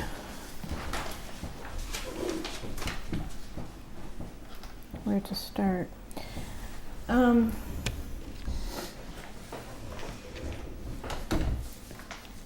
still stuck on a couple of things. The first and probably easier question is, have you thought about doing a smaller event? I'm just looking at expertise and what's in people's wheelhouses, if you will, with respect to something like an event. I know for a fact I have no experience or desire to be an event coordinator. So, and I know that you do have a mission, as you've stated, and you have certain buildings like the auditorium that, I think the auditorium, if I remember correctly, holds about 2,500. Yeah, 2,300. We usually, the most we've had in there is around, I think, 18 or so. Okay. Yep. So, given the scale of this and the expertise and the timing, this seems like a big challenge, to put it mildly. And if I look at the Green River Festival in Greenfield, I think the max is about, that's a 3-day festival. The max is probably 5,500, according to Google. According to the interwebs, so we know how that is. But they used, for example, the Franklin County Fairgrounds for camping, and they used the community college property and parking lot. Yeah. And they are immediately adjacent to 91, Okay. right? So people can exit off and get right in there.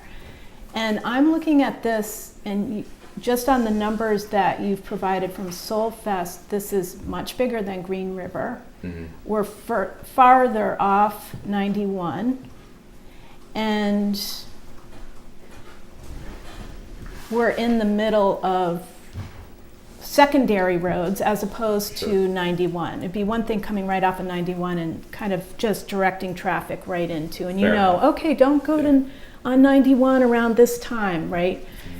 This, to me, the traffic alone is such a big question mark that I would be expecting Soulfest would have provided more in terms of how it was handled at Gunstock.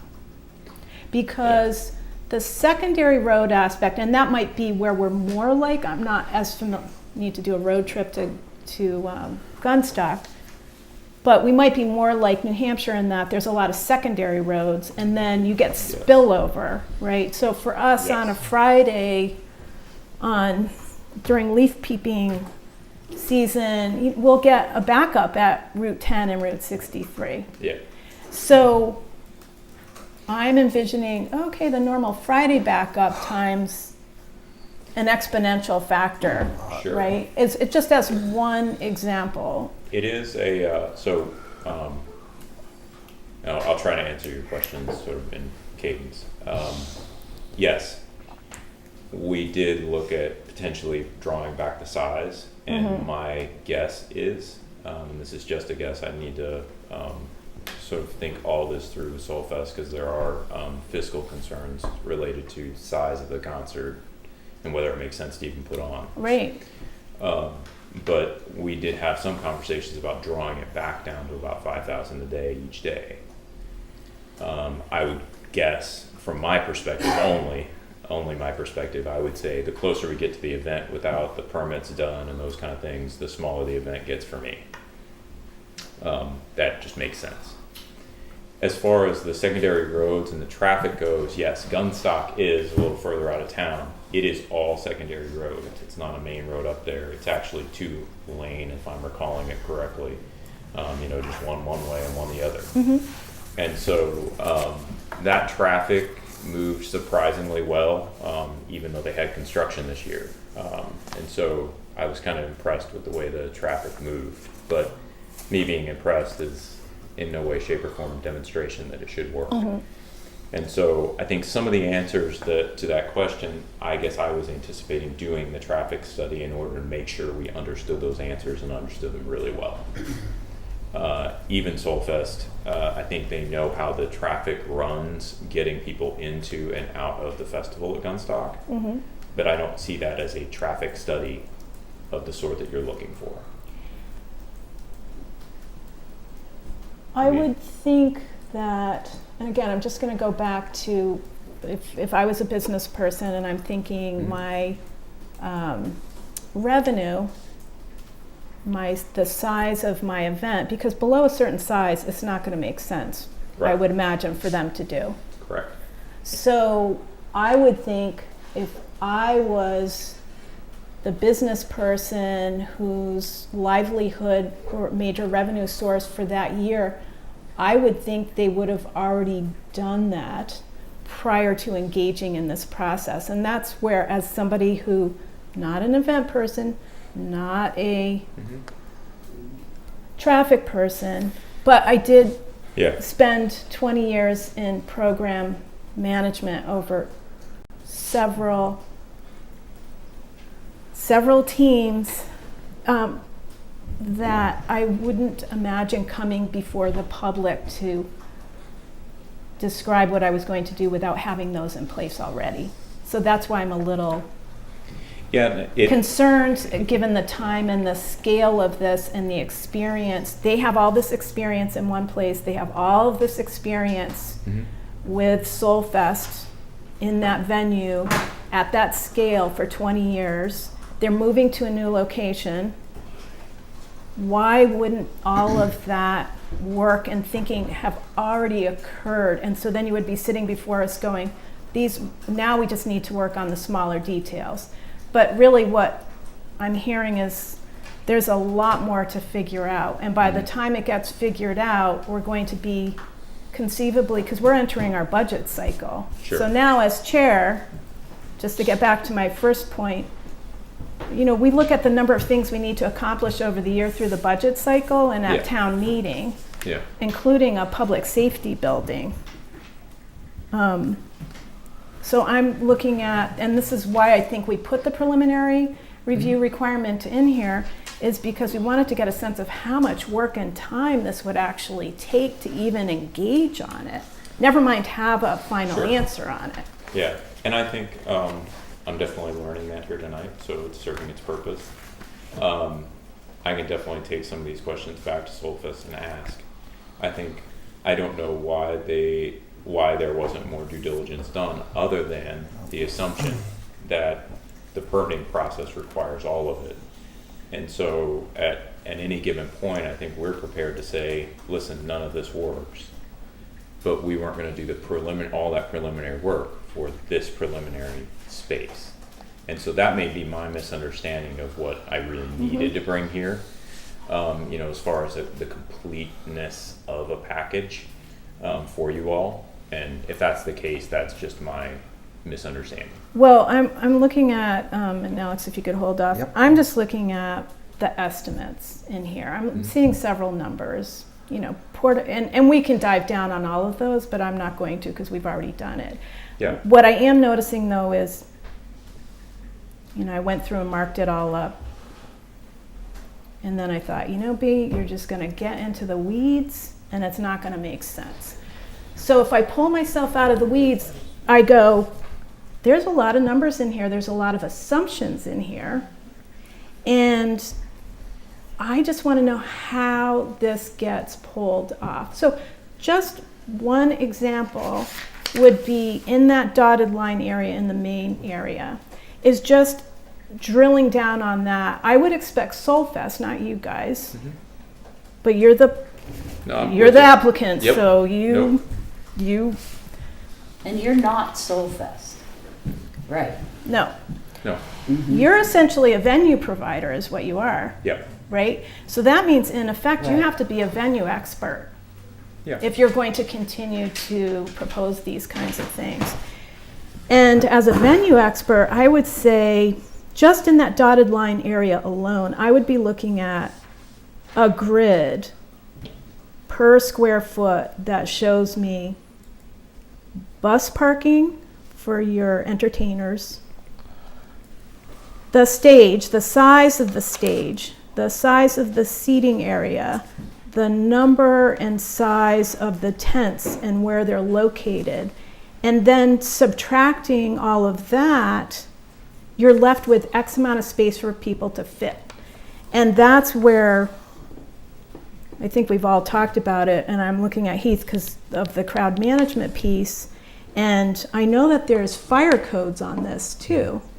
Is I'm thinking the reason why you don't have substantive issues so far from the fire chief is there's not a lot of detail in here for him to respond and say, well, you're going to need to move that tent over there. Or by the time you suck up space for porta potties and stages and fencing and all of that, you're going to have X amount, it's a math problem, you're going to have X amount of space left for people to fit. And then they fit according to whatever the fire code in Massachusetts is. I don't know what it is in New Hampshire. I do know New England well enough to know fire code probably has some differences across state lines. Yeah. So again, I kind of go back to Soulfest preparation for this of, wow, I've been doing the same thing for 20 years in the same spot. I'm now like my big revenue, I'm assuming it's their big revenue maker. I'm now taking this big event that, judging from all of the interweb discussion, never mind, I'm not talking about the Northfield people. I'm talking about the fans of Soulfest who are really invested in Soulfest. Their expectations are that this event continue, right? So again, I just keep coming back to if Soulfest has all the experience and all of the history, and this is so important to their way of life and their business and their fans, why wouldn't they be providing you with more due diligence to go, right? Especially in this, and don't get me started on the parking, because right now, if I just do the dotted line area, I'm like, how do I know how many people can fit in here? How would Skip, our fire chief, know how many people can fit in there? And then work backwards from that, like, by the way, we can only fit in 3,000, right? Because we already started with 8,500, which really started with everybody researching the web and telling us it was going to be 8,500. So I just would like to know more detail from somebody who's a concert expert and a venue expert of how this property would actually work. Because then you could say, all right, I got my numbers justified, and I might not like them, and the neighbors might not like them, but they're justified. Right now, it's speculation and it's discussion, and I don't think that's incredibly useful. Well, at least it's the start.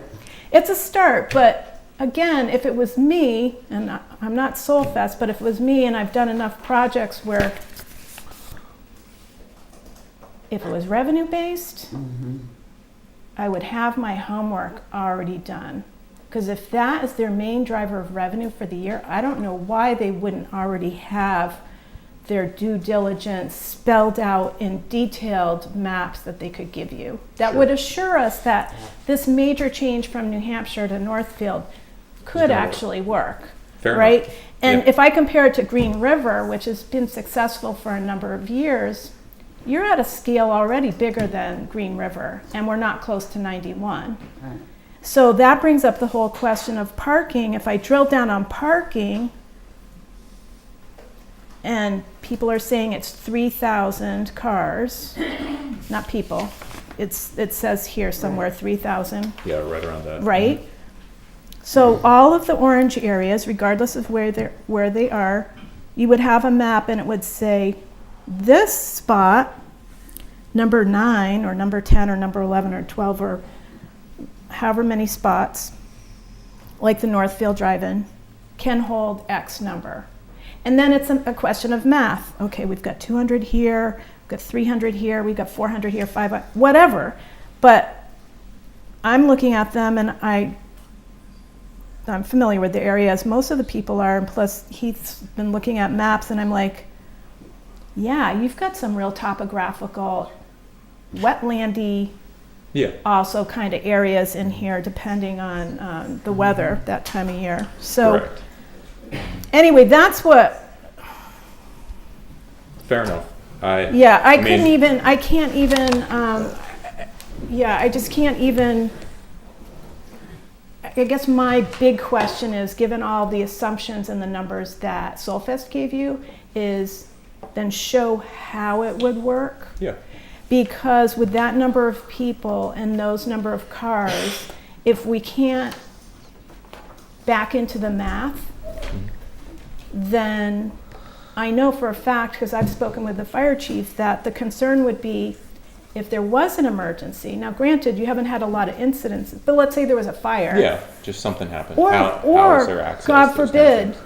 there's an accident on Yeah. Route 63, because we just had a major, horrible accident down near the boat ramp, and we've had other collisions down at Route 10 and 63. Sure. They need to be able to get through. Yeah. And if the roads are packed, there's not a lot of egress on either side for a fire truck to go Sure. around. So I'm looking at this really from a math issue, you know, being a former business person, and how the math adds up to get where you guys need to be numbers wise. And then the other part of me is from a public safety standpoint, with people coming and going and not understanding the numbers, so knowing like, Yeah. where are you parking them? Like, what if you park them down in Greenfield and you bust them up? You know what I mean? Yeah. Things like that. Not seeing those options and those numbers, then from a public safety standpoint, my fear is not so much the fans, although with That that could- yeah. number in a different location, people getting, luckily it's outside, but you know, just recent things in the news with crowd control and people, even in the best of, happiest of circumstances, if there's too many bodies in a tight space, then bad things can happen.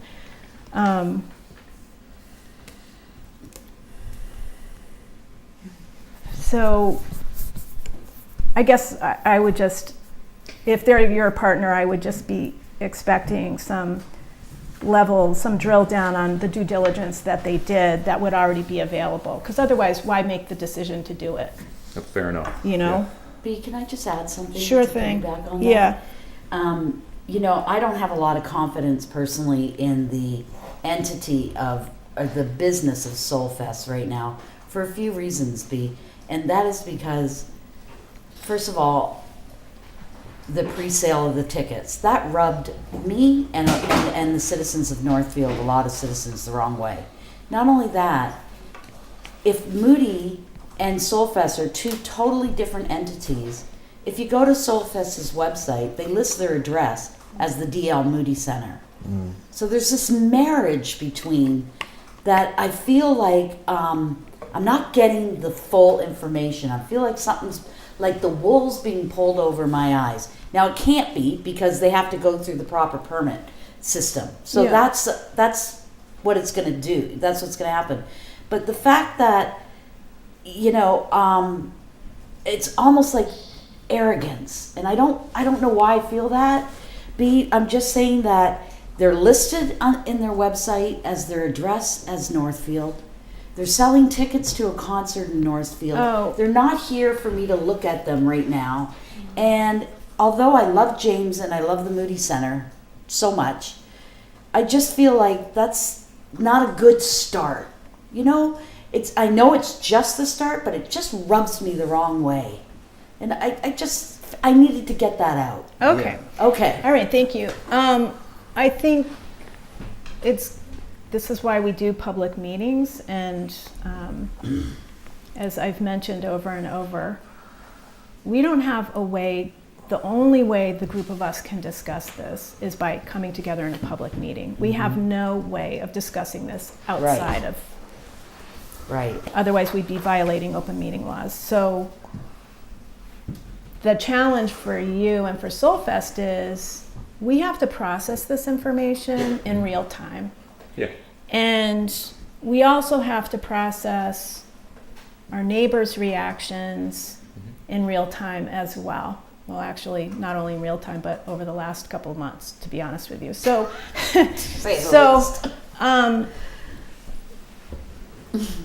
so that's why I'm sitting here and going very slowly tonight, because I'm thinking about the past couple of months, and I'm also thinking about this information and the need to have an open conversation in public. Yep. And as Alex mentioned, without bias, we need to examine this, but yet we're kind of sorting through feelings and reactions, as well as looking at all the data and the information. So You know what I'm saying about that? I'll just, No, yeah, if I can, Yeah. just,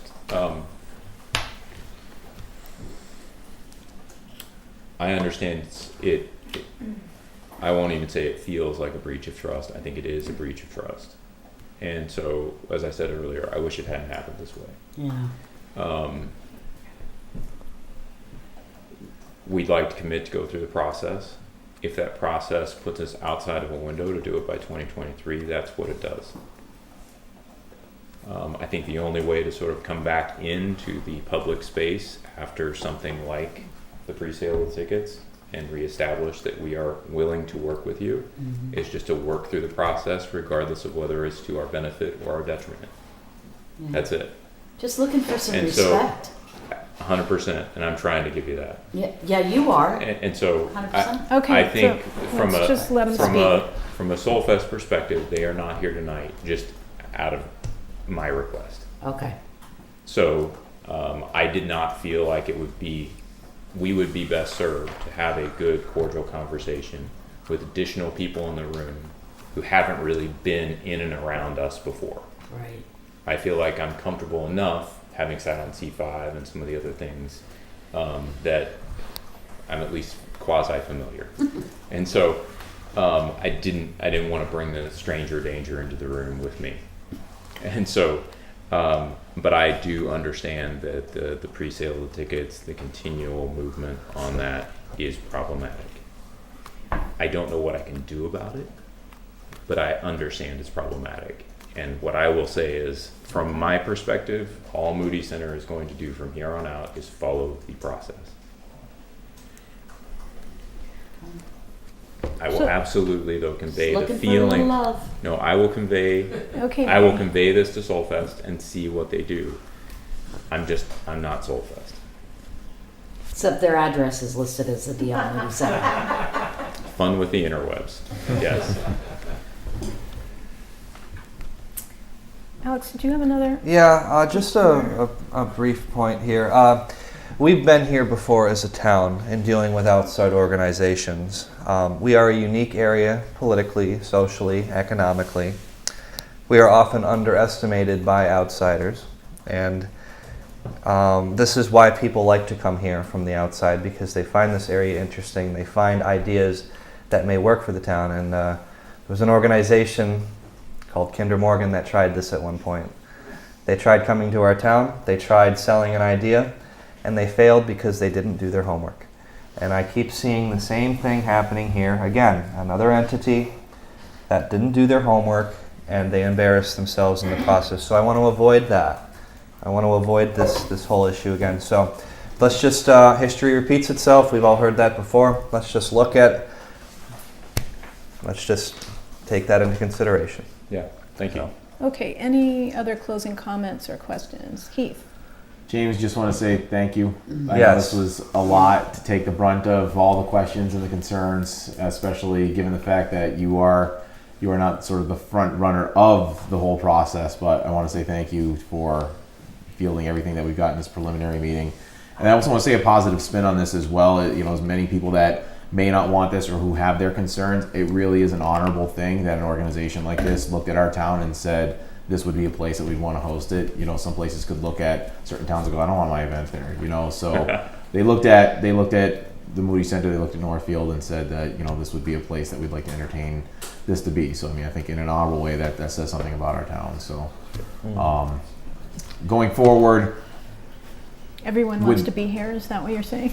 In Northfield, right? I don't want to Yeah. go that far, Yeah. but hey, you know, trick-or-treating kind of showed that last night. Yeah. But I just happened to pull this up, and I just wanted to give you this as sort of like something I would like to see going forward in the event. Okay. But like this was Solfest's map on where they were at Gunstock Yep. at some point.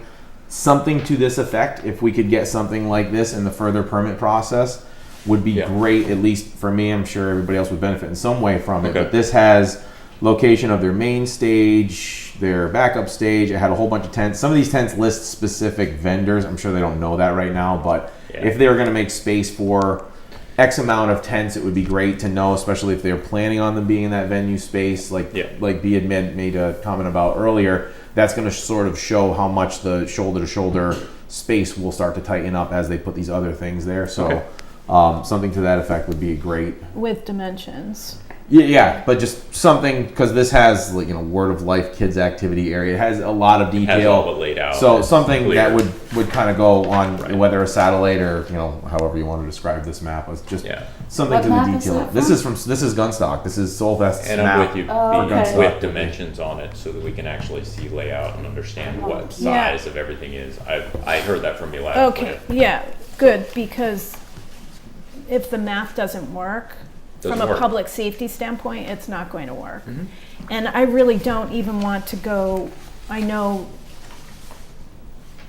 think you guys, you and Soulfest, he is the front runner because he is applying. True. You and Soulfest need to think about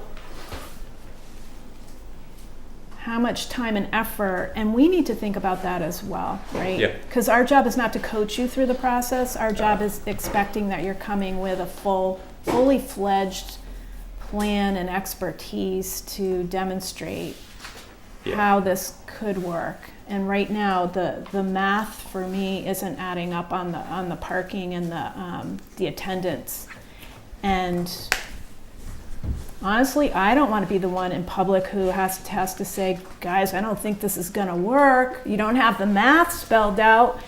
That's something that should be worked out between business partners It's- before they yeah. come into a public meeting. So I'm just going to reiterate that point. That's where I'm currently stuck, is on the math and what you as partners need to do in order to address your math problem. And that's up to us. Okay. So I would never That's on you. assume it would be on you. It will be evident or it will be inevident. No, but you can So, appreciate. Understood. You can appreciate Absolutely. the amount of time we have spent as a board and as individuals fielding questions and concerns and comments from people, from reading stuff on the web. I can't. That is the least, much as I love my neighbors, is the least enjoyable part of this role. And quite honestly, I rather spend time on the public safety building and bringing those other things forward. And I think in total, I've probably spent more time on special events and fielding comments and concerns about Soulfest and what people may have read on the web somewhere, mostly from your two sites, never mind all the ancillary sites and articles that have been sent our way. The amount of time that I've spent on that that's time I can't get back, and I, frankly, for the town need personally, I'm just going to speak for my own time, I need to focus that on the public safety building, and I need to focus that on things like the First Light negotiations that are already in progress. And actually, if we had a meeting on them, as we did with public safety, we wouldn't get the same turnout.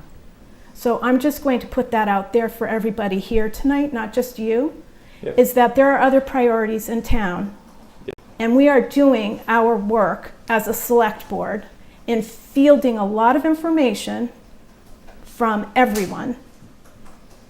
And we represent the town, and I want the town to know that we are doing our best, and we have done due diligence on all of these topics. And you are seeing it here tonight on how we take what we said from a prior meeting on policy and start to apply it. So I'm just going to put that out there, that we're not only working with you on this, we're working with the residents to bring all of this forth, this whole process forth, and to have a discussion on it that doesn't have a lot of drama in it and takes the least amount of time necessary. I'm willing to put the time in, but the least amount, not hours and days and weeks and months, when some amount of due diligence on Soulfest part could have already kind of cut the chatter on that already, right? Yep. All right, Fair enough said on that. Anything else from the rest of the board, or I'm going to leave it there. And our next meeting is in 2 weeks on November 15th. We are going to switch topics, which I encourage everyone to come and participate in, to the Finance Committee and the School Committee, and getting synced up on the budget year and what the budget is going to look like going in and how it's going to come out at the town meeting. So when people think about taxes and think about all the different line items that occur in school budgets and elsewhere, we're starting that process. The Soulfest is not our only responsibility. Our responsibility is to the town on finances and several other things. So I want to make that perfectly clear. Right? I'm not going on Nextdoor I go on Nextdoor, but I am not doing opinions on Nextdoor. I'm doing factual information, and I am giving this room factual information right now. And everybody watching this, is that we are doing our damnedest on this board, and with respect to time, energy, and due diligence. And I think you saw that here tonight.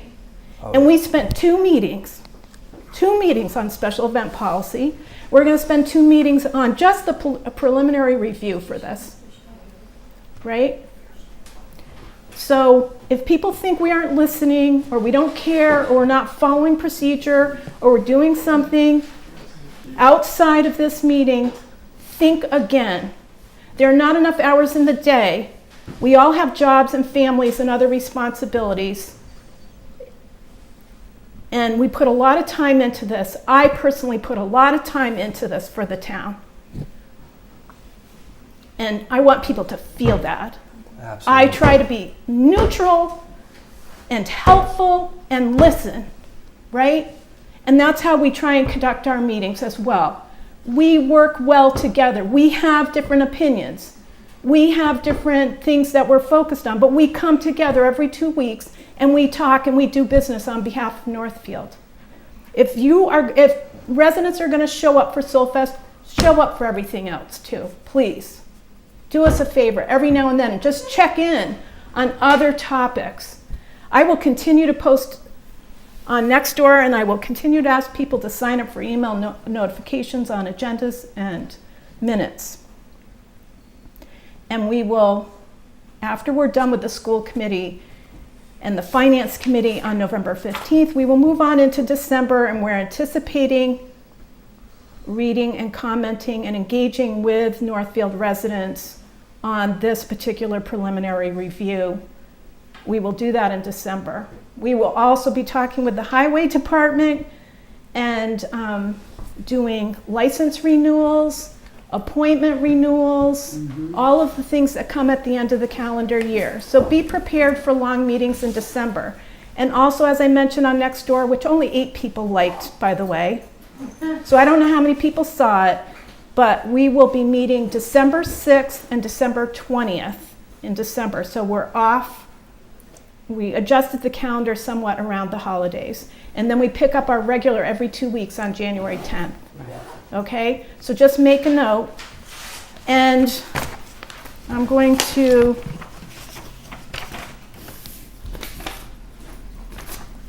close the meeting, or suggest that we close the meeting by bringing us full circle to what I said at the beginning of this meeting, which is, back on August 9th and September 7th, the Select Board reviewed and updated the special event policy over 2 full meetings, approximately 4 to 5 hours total.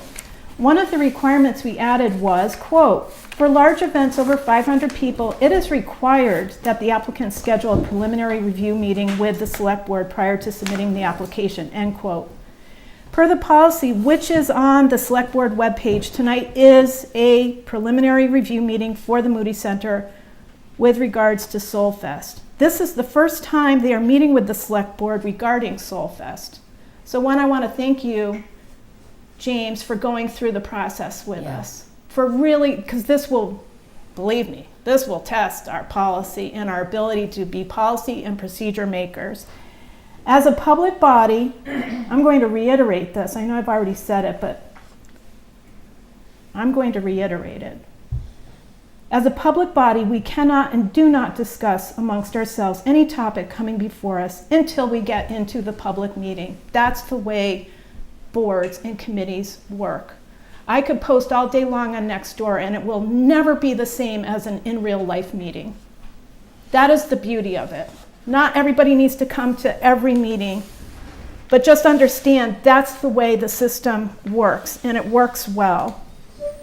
As chair, any chair, chairs are responsible for agendas. Chairs have to consider the number and type of topics, the time needed, important dates. For example, contracts, license renewals, new hires. For those, we only had 2 people in the audience for the hiring of the grant development director.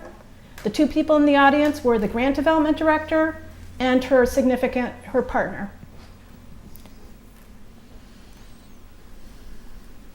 We did that on October 18th. So we are and continue to be interested in new hires, committee appointments, etc. And that often is our normal business. As chair, I also manage the meeting. So for tonight, please remember, we have not received, please tell all your friends, for those who were not here, we have not received an application as of yet from Mr. Spencer for the Moody Center. We don't have an application.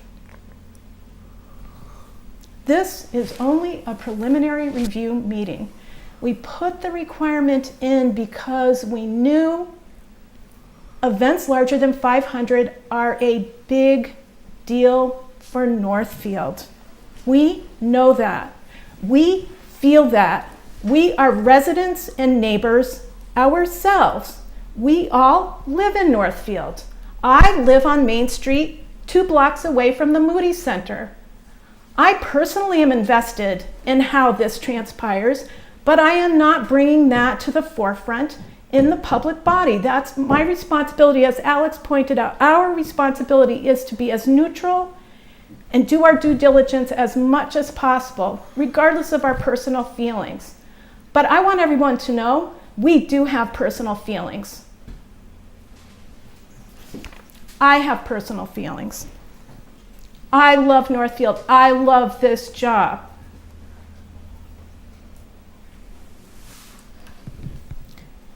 But I'm going to reiterate, this is only a preliminary review meeting. Given the time needed at the August and September meetings, how we proceeded tonight was the Moody Center was going to introduce themselves and their plans. Check. The Select Board was going to ask questions and discuss. I expected a lot of questions and discussions. Check. Any documents presented tonight will be made available on the town website tomorrow. Interested citizens, and I know there's a lot of concerns, I'm not making light of concerns, please review the documents and submit comments in writing by Tuesday, November 22nd. That gives everyone 3 weeks, and then we need time to absorb and collate and put all those comments together in time for the December 6th meeting, assuming that's when it's going to be. The Select Board will review the comments with the public at a subsequent meeting, likely in December. I said December 6th, we also have December 20th. It really is how all of those topics that I mentioned earlier, license renewals, committee appointments, reappointments, first light, public safety, et cetera, et cetera, et cetera, how all of those topics will be spread out over 2 dates in December. We think Soulfest, your application, your potential application, and this topic is important because it's important to Northfield. We think that's important, but it's not always going to be because it's the latest thing talked about on Nextdoor. It's not always going to be number one on the agenda. We need to fit these in light of everything else that goes on in Northfield. But the Select Board is committed to reviewing the comments with the public at a subsequent meeting, likely in December. Per usual, this meeting is being filmed and broadcast by BNC TV. It's live on Comcast, Xfinity Channel 17, and YouTube. Its Facebook page should point to YouTube. So the Facebook Live was just sucking up so much internet that BNC TV is finding YouTube as a better alternative. A recording will be available on BNC TV's website and YouTube channel. Huge thank you to BNC TV. Yep, thank you. For helping us, because whenever we have meetings like this, we need to spend time with BNC TV and they need to spend time with us to figure out how to record these things. That's why I'm always telling people to be quiet and keeping the noise level down, because we want a good recording so people who can't make it out in real life can actually watch it at a later point and actually hear what's going on. So thank you to BNC TV. I know it hasn't been easy. We had a big lightning strike in Town Hall. It ruined most of their equipment.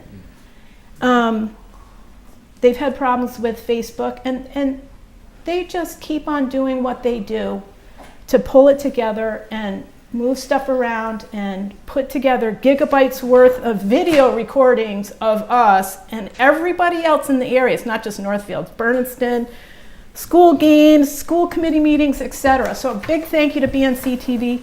Big thank you to Sandra Woods, our town secretary, and Andrea Lamas, who is actually on vacation, our town administrator, because they do all the work on behalf of the board. And that's often why we ask people to direct their questions to the town administrator or the town secretary, because we're not full-time.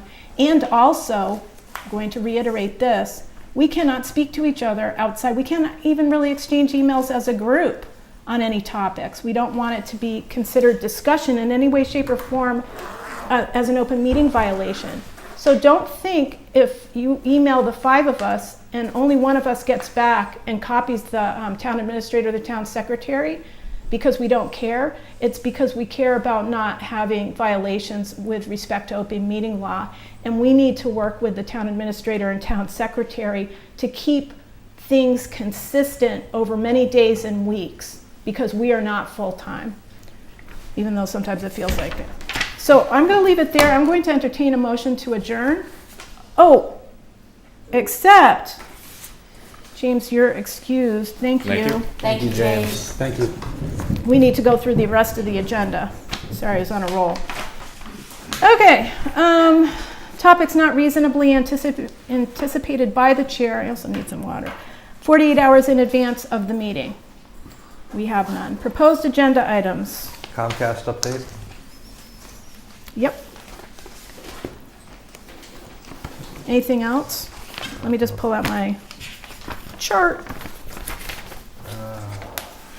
Supposed to meet with the highway at some point too, or something. So this is my looking out over November 1st through December 20th. So things to look forward to include cemetery closing, finance and school committee, auditor, November 15th. December 6th, highway update, road and speed limit inventory, priority list. We're also, I think, going to be going through the sidewalks too on your favorite topic. Snow plowing up the sidewalks. Let's see, building committee potentially. And then the end of the year is licenses, reappointments, and some other housekeeping items with regards to committees. We still need a CSO agreement on the mental health clinician who's traveling around with the police, and select board priorities, as well as First Light will be in the December timeframe. They have a deadline with the federal government of the end of December. So, anything else that you want to add to that? I put Comcast. Anything else? No? Okay.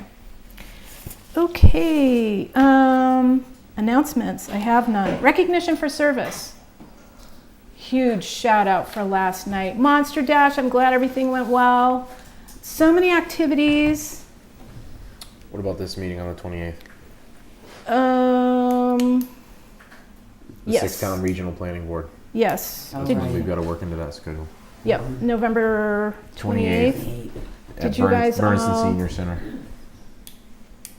Did you let, please let, I think Andrea sent out the follow-up calendar item, which she Yeah, I did, did. so that'll be good. It'll be a So we'll Monday night. also be talking about the Right. six-town regional effort too. They're ready to do a Yeah. new set of reports to, and the finance committees for Bernardston and Northfield have invited the select board to attend the six-town regional report at the Bernardston Senior Center on the 28th, so add that to the calendar.